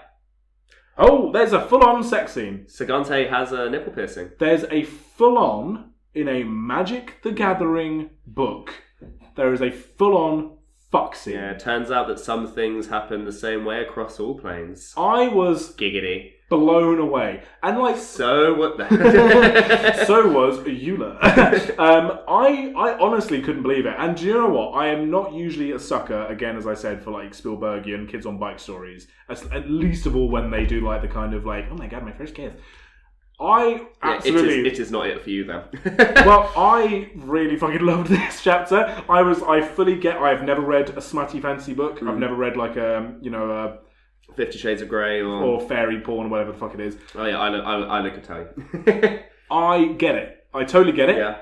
And I was like, this is fucking great. It was a ship. It was a big ship. But I think it's because it was hinted enough early on. You're like, come on. Yeah. Come on. Yeah. They don't need to go into specifics of like what kind of sex they have. It was very much it fades to black kind of situation, which was very nice. Sick. Great and time. then they also don't just shy away from it as well. There's a moment afterwards and it's like, hey, I really liked it. It's like, yeah, I really liked it too. Maybe after all this bullshit's done, we can talk about it. Yeah. You know? It doesn't derail anything. There's no like spurned lover shit. No. It doesn't. Yeah, it doesn't like force a fucking narrative point or anything. Yeah, it just exists because that's what students. Bang. That's what people do. They're both hot. Fuck it. There's several points in the story where it becomes a point where like even Eula understands that she's conventionally attractive, and that's something she kind of uses on a low level when she's like socially engineering her way through. So it's just again it's sort of like full circle with that. Lovely. Bit of banging. Interlude 4. POV Kikuya. A group from Teleria West on Dominaria. Yeah, this is a very weird chapter. Arrive and spar with Liliana and Kasmina over Kikuya and the rights over student admissions across the multiverse. Rival school comes over and is like, we don't think you should get all the good students. Can we have a mascot back, please? Yeah, it's very, again, it's one of those like, yeah, of course this would actually happen. But this is like the kind of like non-yada yada that I'm here for because... They really get into it. Yeah, as much as this, we do find out this is all performative at the end of the day. Like, it is something that would naturally happen. There would be checks and balances as to whether or not you can just pull students and alumni from various planes to your own. And I can imagine Teleria being fucked off, being like, hey, this place that we probably already knew about, there's no way Teleria didn't know about Strixhaven. But now there's like, oh, you've got access to our students. And it's like, yeah. But Liliana Vess's point is, and so this is actually a bit where we get Kasmina and Liliana united and playing off each other, and they play off each other really well. There's a line where it's like, oh, you can see that every time that they don't let the faculty from Teleria get a word in edgeways. As soon as there's a question from one, there's a question from the other to keep them off balance. Yeah, they don't quite know who they're talking to. Yeah. And they're like, can we talk to one of the dragons or the deans? They're like, you can, but they're going to tell you to fuck off. Yeah, and they're also going to make you wait another couple of weeks to be able to have that conversation. So should we just have this one now? Or and again, it's one of those wonderful moments. It's in a non-magic way. It's another example of like planeswalkers know what the fuck is up. Liliana is from Dominaria. She gets how the Telerians think. I mean, it's a little bit like saying we understand how people from Princeton in the US think. Sure, but whatever. Still. We'll blanket that over. And Kasmina is a travel planeswalker who has seen it all, done it all. Yeah. They both get it, and they're both able to go, you do not know what we know. And there's a point where Liliana Vess goes, you could have admitted Kikuya to your school. Yeah, but you didn't. She's like 17, like you had 17 years. What the fuck's going going on? Don't ever got us because you took too long. Yeah, we found out about her last week and got her here. Like, fuck off. And it's like, her grandfather's Teferi. How do you feel about Teferi? Oh, what's that? You kind of don't give a shit about him, even though he's like your grandest student of all time. Like, fuck off. Like, yeah. It is a weird one. It kind of does slow things down a bit in terms of its own... It seems like it's its own story. It does very much, feel like a one-off, as it were. And it kind of feels like it's annoying because we never pick up on it again. And it gets justified by being a deliberate ploy to cause a reaction within Kekuya. But this whole time, Kekuya's there just going, I don't know why I'm here. I shouldn't be here. And if you as the reader, you go, I don't know why you're here. You don't need to be here. Yeah. Because the Telerian deans immediately usurp authority over her because she understands who they are and they kind of throw their weight around. And as soon as they get in the room with Liliana and Kasmina, they sort of lose any sort of authority they have. And she kind of sees that and goes like, oh, okay, maybe Strixhaven is the fucking place to be. Exactly. It's a cool little scene. It's got a lot of good stuff in there, but slightly out of step with the rest. Yeah, and it doesn't give us really much of Kekuya's actual point of view. It's more just her experiencing a bunch of things that are interesting to us instead of us getting to understand a little bit more about who she is and what she's going through. At the very end of this interlude, we have Alandra and Kikuya sort of bond and make up a little bit. And Kikuya's like, I just want to fucking throw my hair, let my hair down and do something crazy. Do you know what I should do? Like, let's just go and do something. And Alandra's like, I know what we can fucking do. And then we cut to the next chapter, which is 23 Snarl. Orestes, the Drake, alerts Jamira, Eula, and Sagante that Alandra and Kikuya are in danger. Yeah. So immediately cut to like, I'm worried about these, oh my god, like Scooby-Doo, like I'm worried about these guys. Yeah, it's now getting to a episode of the week of what's gone wrong and how are we going to fix it. Yeah, what's that, Skippy? They're down the well, is that kind of thing. Yeah, exactly. Yeah. That's Skippy the bush kangaroo reference. Oh man, that's like early 90s, man. I don't know if anyone's going to know what that is. I mean, it's Australian as well. I don't know what we're doing.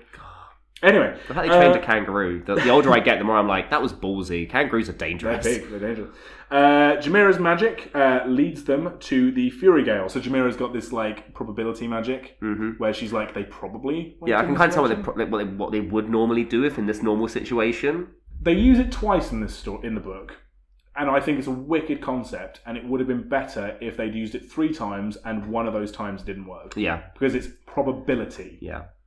I think it'd be better if the first time it doesn't work, the second time you kind of got to get, but then you tweak it to the point of where you're like, right, now I understand this person better. Yeah. I know what I did to fuel into the spell to then have the prediction be more realistic. Yeah. As it happens, it works first time. It leads them to the Fury Gale, which is the Prismari aligned Gale. The group is attacked again by the Preservation Society. And after the fight, I'm gonna yada yada the fight. They're fighting in the snarl. All their magic's all over the shop. Yeah. Alandra's magic is also going like Alandra's magic is going like hectic haywire. Yeah.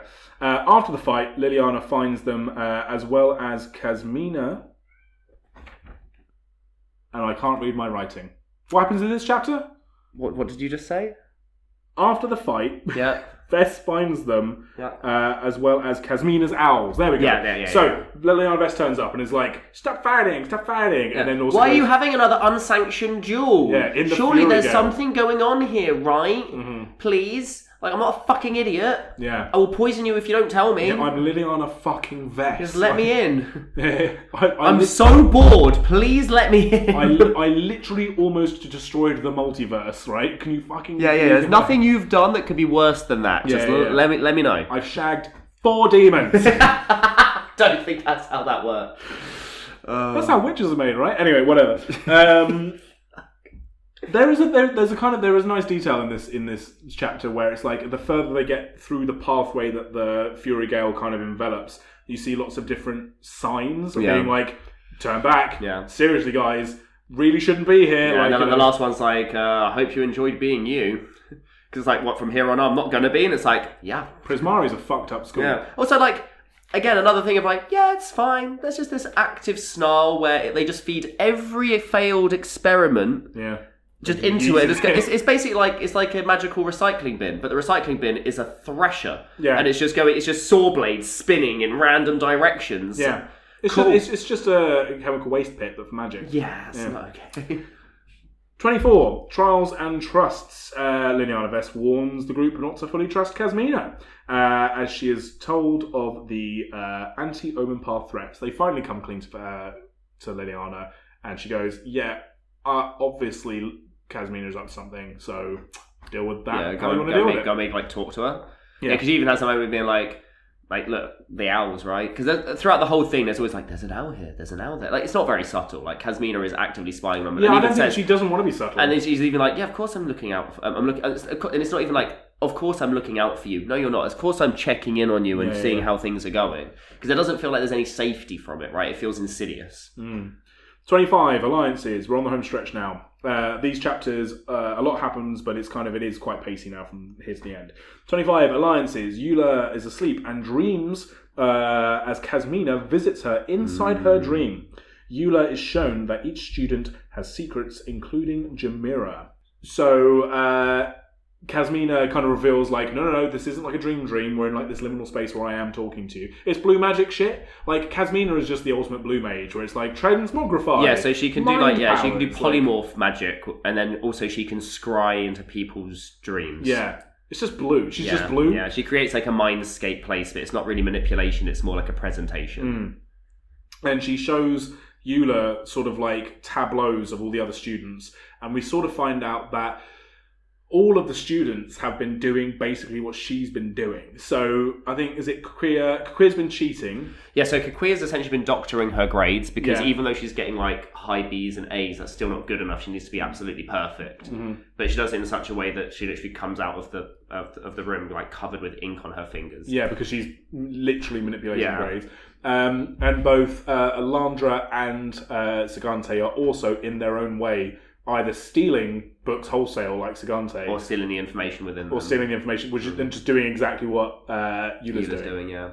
And then Jamira isn't revealed as to what she's doing. I mean, to be fair, none of them are. No. There's a confrontation scene, but like it's very obvious what the other 4 are doing. Jamira is just being shown as like hanging out with all the Preservation Society people at her Mage Tower practice. I did think that as well. It's so stuck in my head, man. Again, it's not a reference I think many players these days will get. But still. I'm 36 this year. Don't know. I'm only a year behind you. It hurts. Yeah, man. We have a combined age of over 70. Isn't that lovely? Crikey. We're almost as old as Aragorn. Yeah, but we're sexier. I think actually, if you put the two of us together, we'd probably make a decent Aragorn. You know, like if you do like a face merge app. You know? Oh my, that is one of the nicest things you've ever said. And I'm all blushy now. Bless him. 26 consequences. I almost read that as consequences. Sagante and Eula go to confront Jamira about Eula's dream. Yeah. Jamira eventually admits that she has been helping the preservationists, but doesn't seem to see the harm. Yeah. Basically, well, none of them might think that. I mean, Eula didn't actually die, right? Yeah. Again, there's very little apology.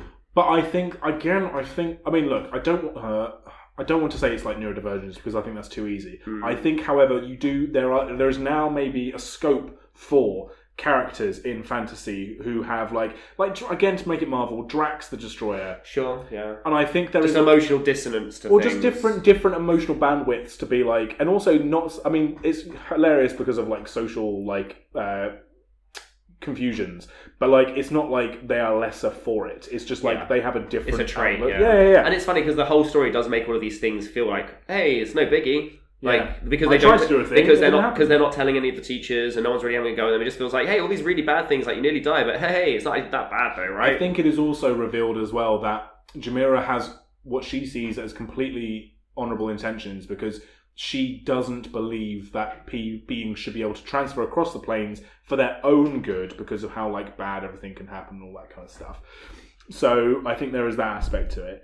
And then I don't think she definitely knows that Eula almost died in the Omen Path. I think there's a statement that's like, oh yeah, but Eula nearly died, but she doesn't really understand. She goes, yeah, but she didn't. But you don't understand how close that could have happened. Yeah. It's only because Sagante happened to listen over that conversation that was in any way didn't happen. Yeah. You know? There's a bit at the end of that interaction where Jamira goes, can I return to my workout now? Yeah. And like, I actually think that line reads to me less like she doesn't understand what's going on. I think that's her desperately with her kind of social bandwidth going, I actually don't know how to deal with this anger. Yeah. So I need to go.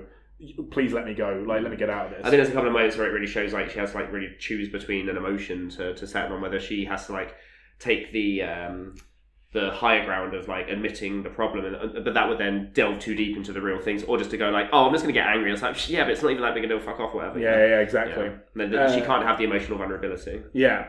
When they return to their dorms, Orestes is missing, and Jamira admits that she gave Orestes to Kasmina for unknown reasons. So now it's starting to become apparent, even to Jamira, that maybe Kasmina's doing shit behind the scenes. Yeah, and not in a good way. It's also funny that for the first half of the book, like not a lot is really happening, and now every chapter is like, and then this, and then this, and then like it really starts to the pace really picks up. Yeah. Chapter 27, going full circle. Eula enlists Bryson and his coach to go after Kasmina. Bryson's back. Good old Bryson. And he drives them off to find Kasmina. Yeah, he's just willing to be along for the ride. He's like, yeah, fair, probably get me into trouble, but sure. Jamira's probability magic points them to the kind of main snarl, right? There's like a sort of central snarl. Yeah, it's a hidden, it's one that no one really knows about because it's there, but you can't see it. Yeah, like, but it's like a really big I don't think one. I don't think it was ever given a name or anything like the Fury Gale, but...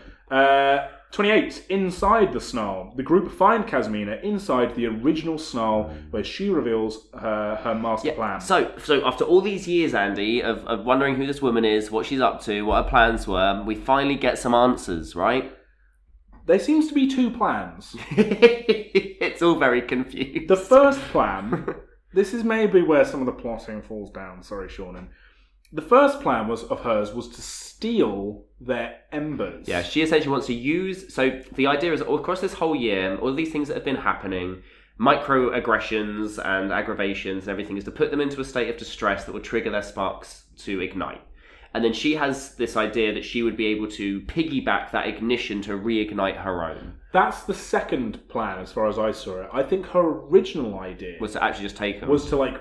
fucking Shang Tsung them out of their body. Because I guess you get that impression a little bit when she's speaking with Jamira, and Jamira's like, I don't want it, and then Kasmina's like, well, if you don't want it, I'll have it. Always on one note. Yeah, like, oh no, there's a spark on the floor here that no one wants. We're ashamed of someone to eat it. Uh-oh. Yeah. And then when they say, but that's impossible, you can't do that, which I think is part of the conversation they probably eavesdropped with Liliana Vess, because Liliana's like, I'm fucking wise to you, bitch. The idea was that, as you say, to traumatize these kids with, like, drip-fed, like, anxiety throughout the entire year. All of their problems throughout the year has been basically, like, all been orchestrated by Casmina. I mean, obviously, it's using it helps that there is a discordance with the student body council anyway. Like, there is this idea that you are already going to have people against you, so let me just fan the flames, as it were. And as one of them or multiples of them ignite, she then harnesses the power to reignite her own spark, which she thinks she can still have inside her. Yeah, none of this is proven. Yeah, it's all theoretical. They fight. They have a big old blowout. But before the fight gets too long, at this point, she just polymorphs them all into frogs. Yes. Literally just goes, froggy. Yep. Kill them! Yeah, right, yeah. This is the whole thing. It's like, the thing that pissed me off about this is, cool, so Casmina's a bad guy. And it's like, because it kind of happens twice. It happens with Chimera being like, cool, so Chimera's a bad guy. And for the whole book, I'm kind of there going, why the fuck's this Chimera gun in this book? Like, she's not doing anything. And then it gets towards the end, I'm like, oh, she's the first secret bad guy. Right, sure. And then you can kind of justify it with all the other things you've seen, but it justifies why you haven't seen much of her point of view because it gives away the secret. Cool, fair enough, whatever. But again, she's not really apologising, so there's no real, like, culmination or, like, resolution to anything. And the same kind of thing with Casmina. It's something like, yeah, so I stole your Drake because I've been trying to piss you all off because I want your sparks and stuff, and then I'm going to attack you, but then I'm not going to actually do any damage. And I think it's funny because had she tried to actively kill them, that's way more likely to ignite their sparks than anything else. Yeah, just like, just fucking bully them into it. Oh, yeah. 29 embers. After not being frogs anymore, the group rallies and fights Casmina again. This time with the power of friendship and, like, combined magic. It's just like Secrets of Strixhaven. They all use that, so they all use their magic to embolden Eula's shield. Yeah. They, like, weave their magics into her shield. And doesn't her shield essentially push Casmina into and, like, the snarl? yeah, she, like, and, like, Eula, like, fucking shields her into the wall. I have often thought that, like, characters that use shields as an offensive weapon in general is, like, pretty broken. I mean, you have, like, the Invisible Woman. I mean, Captain America is, like, a very specific example. No, it's more like the Invisible Woman. Is super overpowered, yeah. They push Casmina into the gale of the snarl, and Casmina basically succumbs to the power of the snarl. Yeah, she screams and then is gone. Is sort of no more. Maybe she sparks. Maybe she sparks again. I mean, the only thing that would make this feel more palatable, because I feel like this was a disservice to Casmina, right? We haven't seen her for years and years and years. There's all this setup to be a bad person, and then she just ends up being such a villain of the week, twirly mustache version of the villain that it kind of discredits everything else that we've known about her. It makes her super less interesting in my mind. The only way this gets redeemed, or her as a character gets redeemed, is by the fact that she did spark and she will come back, but then she would also be the first planeswalker to spark since the Omen Paths, which would be quite interesting. Yeah. Because I think wasn't Venser the first new walker after the mending? Yeah. And that was really important. And then even Khan ended up getting his spark, which is now not in Khan, it's now in Teferi. Teferi? Is it in Teferi? No, because Teferi got his back, right? It went back into Nissa? Oh, maybe. I think it went back into Nissa. Anyway, but point being that it would be quite cute to have Casmina now being another crazy but not a high level threat, like an Ashiok level threat, who is still able to now to go across the multiverse because she was essentially traumatized back into igniting again. Can't have gone into Nissa because that's why Chandra was in the Wacky Races. Then it was the other two. It was Ajani and who's the other one who got healed? Not Vraska. There were two planeswalkers that got healed. I think it required his spark to heal. It might even be also Ajani. Oh, it was Ajani got. I can't remember now. But anyway, his spark had to be used to fix the other planeswalkers and allow them to continue to be. They escape the collapsing snarl after healing the snarl from Casmina's damage by feeding the snarl with their magic. Basically, because Casmina said, so I guess we haven't said this, Casmina essentially wanted to break the snarl, depower it, because then that glue that's holding the planes together would fail. And then, we haven't even said, Casmina planned on breaking the planes apart again and going, maybe we'll just try again. Maybe that will stop the Omen Pass and then we'll put it all back together again. There was also a moment of where I think it was mentioned that Liliana said, so these guys that wanted to drop a bomb in the Omen Path, did they not think that if you drop a bomb in an elevator shaft, where does all the fire and everything go? Yeah. And it's like, well, back out both of the other ends. It's like, yeah. So maybe it wouldn't have done the thing they said it was going to do, which, by the way, no one has stopped these bombs from being created. No one's really proven the theory that what they're going to do is going to work anyway. Yeah, I mean, I don't think anyone's out there. There's a good chance they're still out there now planting the bombs. Yeah. Who knows? We don't really get that tied up. I don't know if this is the book to do that. Yeah. And you're right. So this is what I was trying to say earlier about like how these snarls are actually incredibly. They're weaker than people think because they can be destroyed by one wizard battle. And like, do you know what I mean? I mean, like any group of students can go in the snarl. Five embers and an X-Planeswalker. Yeah, well, yeah. Is there something to be said that if you've got an ember or a latent spark, it still makes your magic more powerful? Potentially. And then we have the epilogue. Seas Rise. The group recover and plan to visit New Capenna with Eula. Vess and the 2 elder dragons that are on campus at that time fix the snarl. Mm-hmm. The end. It was good. What did you really think? No, I think it was good. I think that once I did keep messaging you being like, I can't wait for something to eventually happen. Because it does feel like, and this isn't just me, like there's been much other discourse about this, about how it's definitely a book that takes its time. It's not rushing. And I do feel like it's very back-ended in terms of action to the point of where the end feels almost like a bit squashed. And it kind of makes the timeline of the end feel a little bit, I don't know, contrived, because it's like, this bad thing happens, we're just recovering, and then this other bad thing happens. It's like, well, maybe we could have spread this out a little bit across the year. But then maybe it makes the legitimacy of no one doing anything about it less, because if this all just happens over the course of 3 days, it's much more easy for it, and also when everyone's already gone back home. Like, there has to be the conceit of where, hey, there was no one around because it was the school holidays kind of thing. Yeah, I think it's a book that is not... I think calling it Omens of Chaos is an interesting choice. Yeah. And I think because it's a Magic the Gathering book, you do expect there to be a sort of very palatable first, second, third act, fall and rise. But actually what it is a young adult mystery that is also playing two-hander for being a world-building book. Yeah, it's a metaphysics explanation. Amazing stuff in this book for Magic for Vorthos, right? But it isn't. They can't, because otherwise it'd be, as you said, it'd be too impactful on the wider story. You sort of said it didn't have like ramifications for the wider story. I think I do disagree, because there's enough good stuff with Kasmina and Liliana Vess, and there's enough good stuff about like how the Omen paths work and about how everything gets interconnected with each other, that I think it does have some overarching narratives. It probably won't be referenced, and it's not going to be like a sequel will happen that will be in the web fiction.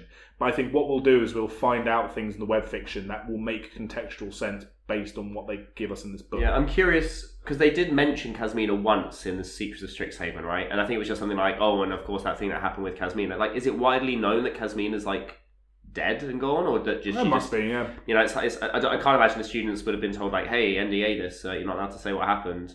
But because we don't get to see enough of the fallout, you've got to assume that things like the Preservation Society and things like that were disbanded and were held accountable for their actions, But there doesn't seem to be, and it's good. I'm kind of glad, because it's a hard thing to try and be like, and then everyone got along and everything was perfect. Because that's not true.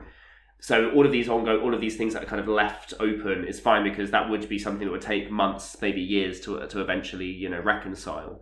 And there aren't things that will be fixed overnight. Like, the students are always going to feel like they're from a different plane because they are, and there's always going to be people that are against that, because that's naturally kind of what happens. Yeah, And it's kind of funny that we don't get a very. It's almost like, because there's no mention of this at all in Secrets of Strixhaven, it's almost like this was a warning for how this could happen, and then by the time we get to Secrets of Strixhaven, it's like, cool, well, we've already kind of now figured out how to balance this with so many random teachers from different planes teaching subjects. Like, maybe they've round the corner and gone, right, we know all of the dangers and all the threats, but now here are all the benefits and all the ways that we can, like, help each other and boost each other, and the school can actually benefit universally, instead of it being this like smash and grab kind of situation as well, like nabbing all of the students in. So it's a nice peek behind the curtain of all of the bad things that could all of the negativities of what Omen Pass could be, and it's all of the things we asked for, which is, can we get some context about the sparks and what it means, and the Omen Pass and what they mean, and even like how Arcavios works as a plane.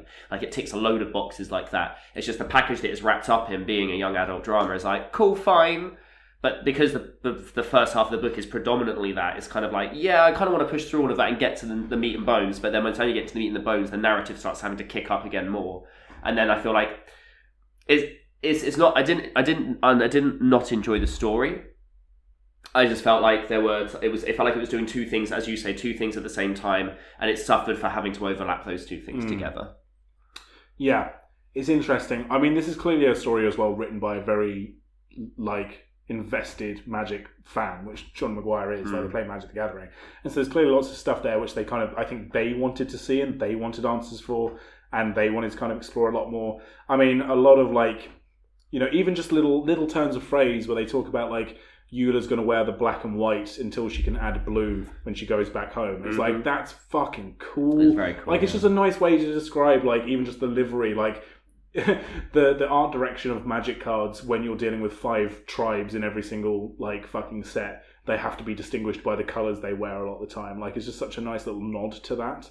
And it's also cool because we got a secret lair which had a bunch of them in the artwork. Yeah, we get almost a signature spell from each of them, Growth Spiral for Chimera, Abrupt Decay for Sagante. You've got the Overload counterspell for Elandra, Counterflux, Batwing Broom for Eula, which is a bit of a weird one, and then Chance for Glory. Well, it's a shield spell. It is. It's a fog. But the fact I guess it's not actually making bats, yeah. And also Batwing kind of works with Inkling. And then Chance for Glory for Kekuya, which, I don't know, I probably would have done Restore History or something like that. Yeah, I think there was discourse online saying that was a bit of a miss. And also the fact that they made Sagante's card, he looks about 45. Yeah, so I'm looking so on the back of the book, you get an individual picture of all of the different characters, and that you can see the ambiguousness of you can see the feminine coding almost. Whereas in the card, it's that's not there at all. Sagante looks like in the card when you watch a teen drama from the 90s and they cast someone who's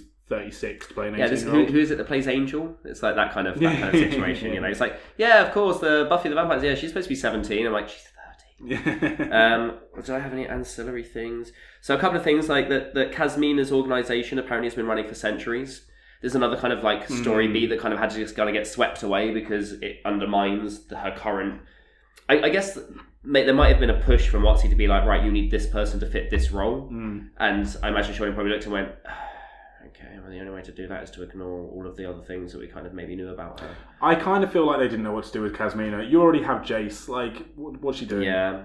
There was a line about how sparks are made of ether, or at least they coalesce ether. And the reason why the mending fucks all the planeswalkers, that's all that ether had to get returned back to the multiverse. Yeah. The mending. And I think that's quite interesting to then go, well, if the Omen Pass broke even further, maybe there's something about the ether then got snatched away from them. That's what sucked the majority of the planeswalkers' sparks away. And then my last one was zips into it, ? So after the Pearl manifestation of this dress, it's and then you just goes back and zips in. I'm like, is that a colloquialism? Because there's definitely a zipper. You know what I mean? I'm like, that for me feels very anachronistic. Slips into it should have been the vernacular that makes it sound fine. As soon as you say zips, I'm like, pause. So metal and plastic zips? Well, I was about to say a little bit like Velcro, and then the sneakers from Duskmourn are meant to be like Velcro kicks, aren't they? Yeah, but the thing about Duskmourn that gets away with this, that very much feels like that's an Earth play. It feels like Bright, of where they went, hey, it's Lord of the Rings, but in Manhattan. Bright. Did we just we've done a lot of references in the episode? Did you just reference Netflix original series? The Will Bright? Smith, the terrible, that awful, that thing. But that's the same kind of idea of they went, no, this is a world that is Earth, the Earth you live in, but we're going to put it in magic, and fuck you, good luck, Yeah. And fair enough, racism. But they also did it in a way that would go, but the entire plane got turned into the inside of a demon, which you go, you know what, never mind, that was actually quite cool. I hate the referencing of it was too on the nose, but when you look at it compared to Universes Beyond, I'm not here to discuss stuff. But yeah, so I feel like it did a good enough job of making Strixhaven feel even more embellished. It's kind of funny that we did it this way around, of where we get a positive expansion followed by. I'm not saying it's a negative expansion of the plane, but like there's. I mean, you're right.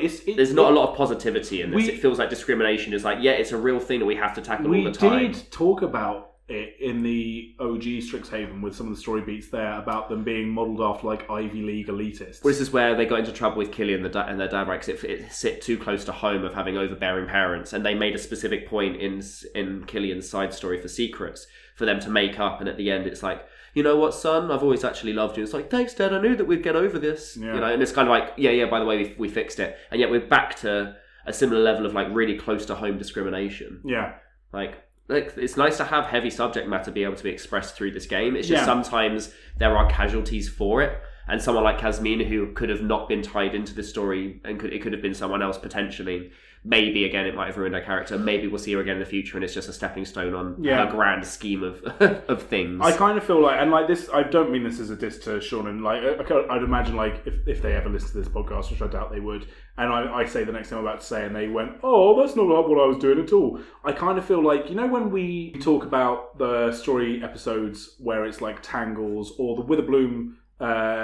Bellajoss Witherbloom, Liliana Vess episode from the Strixhaven Swords, and it's those talky ones that sometimes give us the real meat to justify wizard battles and other worlds. Yeah, it's the moment what we did with the Brothers' War where we actually see the moment that Urza activates the silence, and then the moment between moments, and those situations where it's like you have to have your veggies, and it actually turns out veggies are really fucking good if you cook them well with the meat of all like the wizard battles. Yeah. I kind of feel like what this book is them going, look, you had your War of the Spark. Yeah. You had your Oko versus the Kenrith twins. You had your, like, Luca goes on a spirit quest and, like, fights with a bunch of Pokemon. This is a talky. This is the creeping dread of being an outsider. This is close to political, as I think you can get, right, without it feeling very boring. But these magic books have a wizard battle. Do you know what I mean? And I kind of feel, and I'm fine. I'm fine with I think that's why you have to call it something like Omens of Chaos as well, because it's just like generic fantasy name that pulls you in. Yeah. Well. More, please. Yeah, please keep giving us novels. Very happy to see them. Yeah. What have we got next? Technically, fuck. There's a good book for The Hobbit. Reality Fracture. That'd be quite a good one to have an actual novel put into, because I'm sure that's going to have way too much to be able to fit into one set. I really hope it is one of those like, and now everything's been fixed and on to the next thing. I hope it actually has some like long-term ramification. Well, it might be the other way around. It might be, and now the game is just UB. Ugh. Well, because we have no idea about any of the sets for next year, right? We haven't had that panel yet. Yeah, they usually do it at San Diego. Yeah, right, exactly. Yeah, so we've still got some time, because currently it's just Reality Fracture, and otherwise it's Hobbit, Star Trek, and Marvel Heroes this year. So you have no idea about the universe. So, because I guess they want to push it as late as possible, right? Because we don't want to know what the end of Reality Fracture as a set could be, or what it leads into, and it'll probably be a big spoiler as to everything's back to normal, or now everything's completely fucked. Yeah. Well, let us know what you thought of Omens of Chaos. I know quite a few of you read it via our Bluesky, mtflavouring.bsky.social. Emails go to mtflavouring@gmail.com. Nathan, any final thoughts? I would love to have pearls that grow into outfits. That is some magic doohickery that I'm here for. Agreed. Thank you so much for listening. This has been Magic the Flavouring. We'll see you soon.